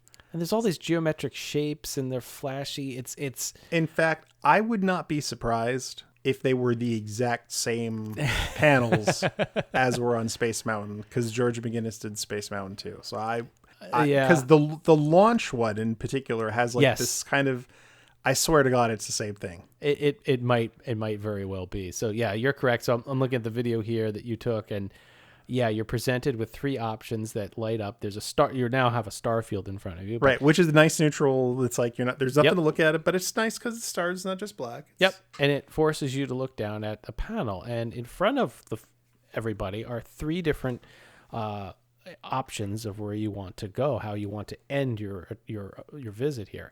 And the idea is that you touch and vote in the individual car. So this is really the first interactive type ride that I can think of that really changed the ending. If people remember in the 80s, choose your own adventure books were big. So this is kind of like a choose your own adventure ending here. Is this predate the Clue movie? It might. So majority would rule. So the system would basically figure out through computational analysis of statistical analysis of how many buttons for Mesa Verde we press versus the others. And then a really, really unique system was deployed and set up so that they could display the film that you chose. And I read it, and I still don't understand how it works. But let's talk a little bit about what happens. So I know someone's going to ask. I know by default, if you didn't touch any buttons, that you would get space. Oh, really? That was the default. But I don't know what would happen in the case of a tie. So if there were 2 choices that weren't space, I don't know how it would know what decision tree it used to pick which one you saw. Gotcha. So we're gonna have to find somebody who worked that one out and know for sure. So what would happen is that you would choose one of these 3 endings, and the ride vehicles were pretty close to each other. In fact, at certain times, you could probably reach over and touch somebody else's arm if they reached out and touched. So what would happen is these blinders would actually fold off to the side of you from the screen to prevent you from. You could always peek over, but to prevent any side light or obviously if you chose space, you didn't want to see desert of the car next to you, what they chose, and obviously it was timed, so they want to have it timed perfectly.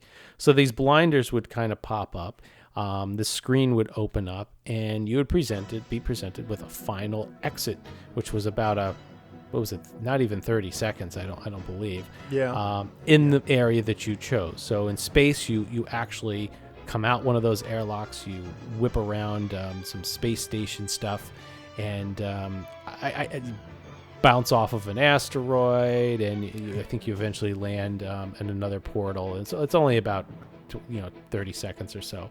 I never found the space one very interesting. I thought it was just never gave the sensation of flying. My favorite was Mesa Verde, was the desert scene. And what's really neat about that one, we are working to try to connect up with the individuals who did that, but that one in particular, they actually built an entire set, entire model, and flew the camera over the model, which I think is just unbelievable. Yeah, and that's how all these were done. There were 2 sets done at the Burbank Airport and another set done on a soundstage at Disney. And they had to spread this stuff around because I think it took 2 years to actually film these sequences. I mean, and that's the mind-blowing part of this. For the amount of work that it took to make these films, to paint the backdrops. I mean, some of this stuff took 8 months, 9 months to work on one tiny little component of this. In this case, I think the films took nearly a year or 2 years to make for 30 seconds. Right. I mean, if you're like, where did the $71 million go? It's like, that's where the $71 million went. That's If you what- went to Disney today and say like, oh, I want to spend $6 million to work on this 30-second sequence, they'd be like, you're crazy. Get out of here. Absolutely nuts. There's no way we're going to let you do that. Well, we're almost back from the future. Oh, it went by so quickly. Yes, but one of the nice things about traveling into the future is that is just beginning. That's right. And I'll tell you something. If we can dream it, we really can do it. And that's the most exciting part. So I'll tell you what we're going to do. We have Burn the Midnight Oil here. And I think what we're going to hear is there is a little bit more to the ride, but that's part of the legacy, I think, because talking about the mural and the ending and how that has changed over the years and what this attraction has really left in the minds of everybody. In part 3, we want to take you back to some additional historical aspects of the attraction, why it was left such a mark in everybody's lives, what happened to it, what did people do in terms of documenting the ride. We mentioned Hoot Gibson and others. And I think there's some additional people that we're working to try and get in touch with. And I think we also should, how I've got my own reflection I'd like to talk about, why I think it was so successful and why it left such an impression on everybody. I've been thinking about this for a while. I'm sure you have your own. And I think that would be, that's a perfectly setting us up for part 3, the legacy of really what has Horizons left. What did it do for the theme park industry? What did it do for Disney? And it set a bar that to this day, I think a lot of people think will never be reached again. But it was a different time, a different era. And we'll definitely dive into that more next time around. So Hal, real quick, you got any new shirts coming up? Yes, actually, all of this research I think has led me to 4 or 5 potential designs for New Horizons themed shirts. So be on the lookout shortly for some new stuff, because we've uncovered a lot of nice deep cuts and references that I think we can utilize. That would be great. We'll be looking forward for those. You can find those at retrowdw.com/support us. And as always, if you feel like making a donation, you can also go to retrowdw.com/donate. And we also have our big event coming up in October. We'll talk about a little bit more about that next month as well. But if you head over to retromagic.net, I'll give you all the information on our big event coming up on October 12th and 13th, 2019. The VIP tickets have already sold out in a matter of days, but we've got tickets left for the main Retro Magic event, which runs all day on October 13th. Go check them out. We hope to see a lot of you there. And thank you very much for sticking with us through this entire, I don't know what this is going to edit down to, but probably close to 3 hours. We've been running nearly 3 1/4 here recording. This is such a deep, rich one to talk about. It's like we knew we'd have to go pretty much into the weeds on this one to do it justice. And I hope that you came along on this journey and listened to this with the music and with the narration that we've added in that really gave you an idea of what the ride was if you had never been on it. And if you did enjoy it, that it really brought back the memories that I think are still instilled in a lot of our hearts, because it certainly is one of those attractions that is deeply burned into many people's memories, and it's left a legacy for many ways. So thank you very much for coming aboard on this journey through Horizons. We will be back next month with Horizons Part 3, The Legacy. With that, we'll see you next month. And Brian, take us out. Follow the Lake Buena Vista Historical Society on Twitter and Instagram at LBV History and on the web at lbvhistory.org. Follow Todd McCartney and Retro WDW on Twitter, Instagram, and Facebook at Retro WDW. For all things Retro Disney World, including exclusive merchandise, visit us on the web at retrowdw.com. On Twitter, follow our web designer Jason Bartel of Deepwater Studios at JasonDWS, our announcer Andre Gardner at Andre Gardner, and follow our hosts Hal Bowers on Twitter and Instagram at GoAwayGreen, and on the web at kingdomofmemories.com. For JT Kujar on Twitter at LS1JT, on YouTube at Rubber City Motoring, and on the web at rubbercitymotoring.com. And you can find me on Twitter, Facebook, and Instagram at Brian P. Miles. Retro Disney World is the monthly podcast of the Lake Buena Vista Historical Society, a nonprofit, nonpartisan, tax-exempt 501c3 organization, and is not affiliated in any way with the Walt Disney Corporation or any of its subsidiary or affiliated entities.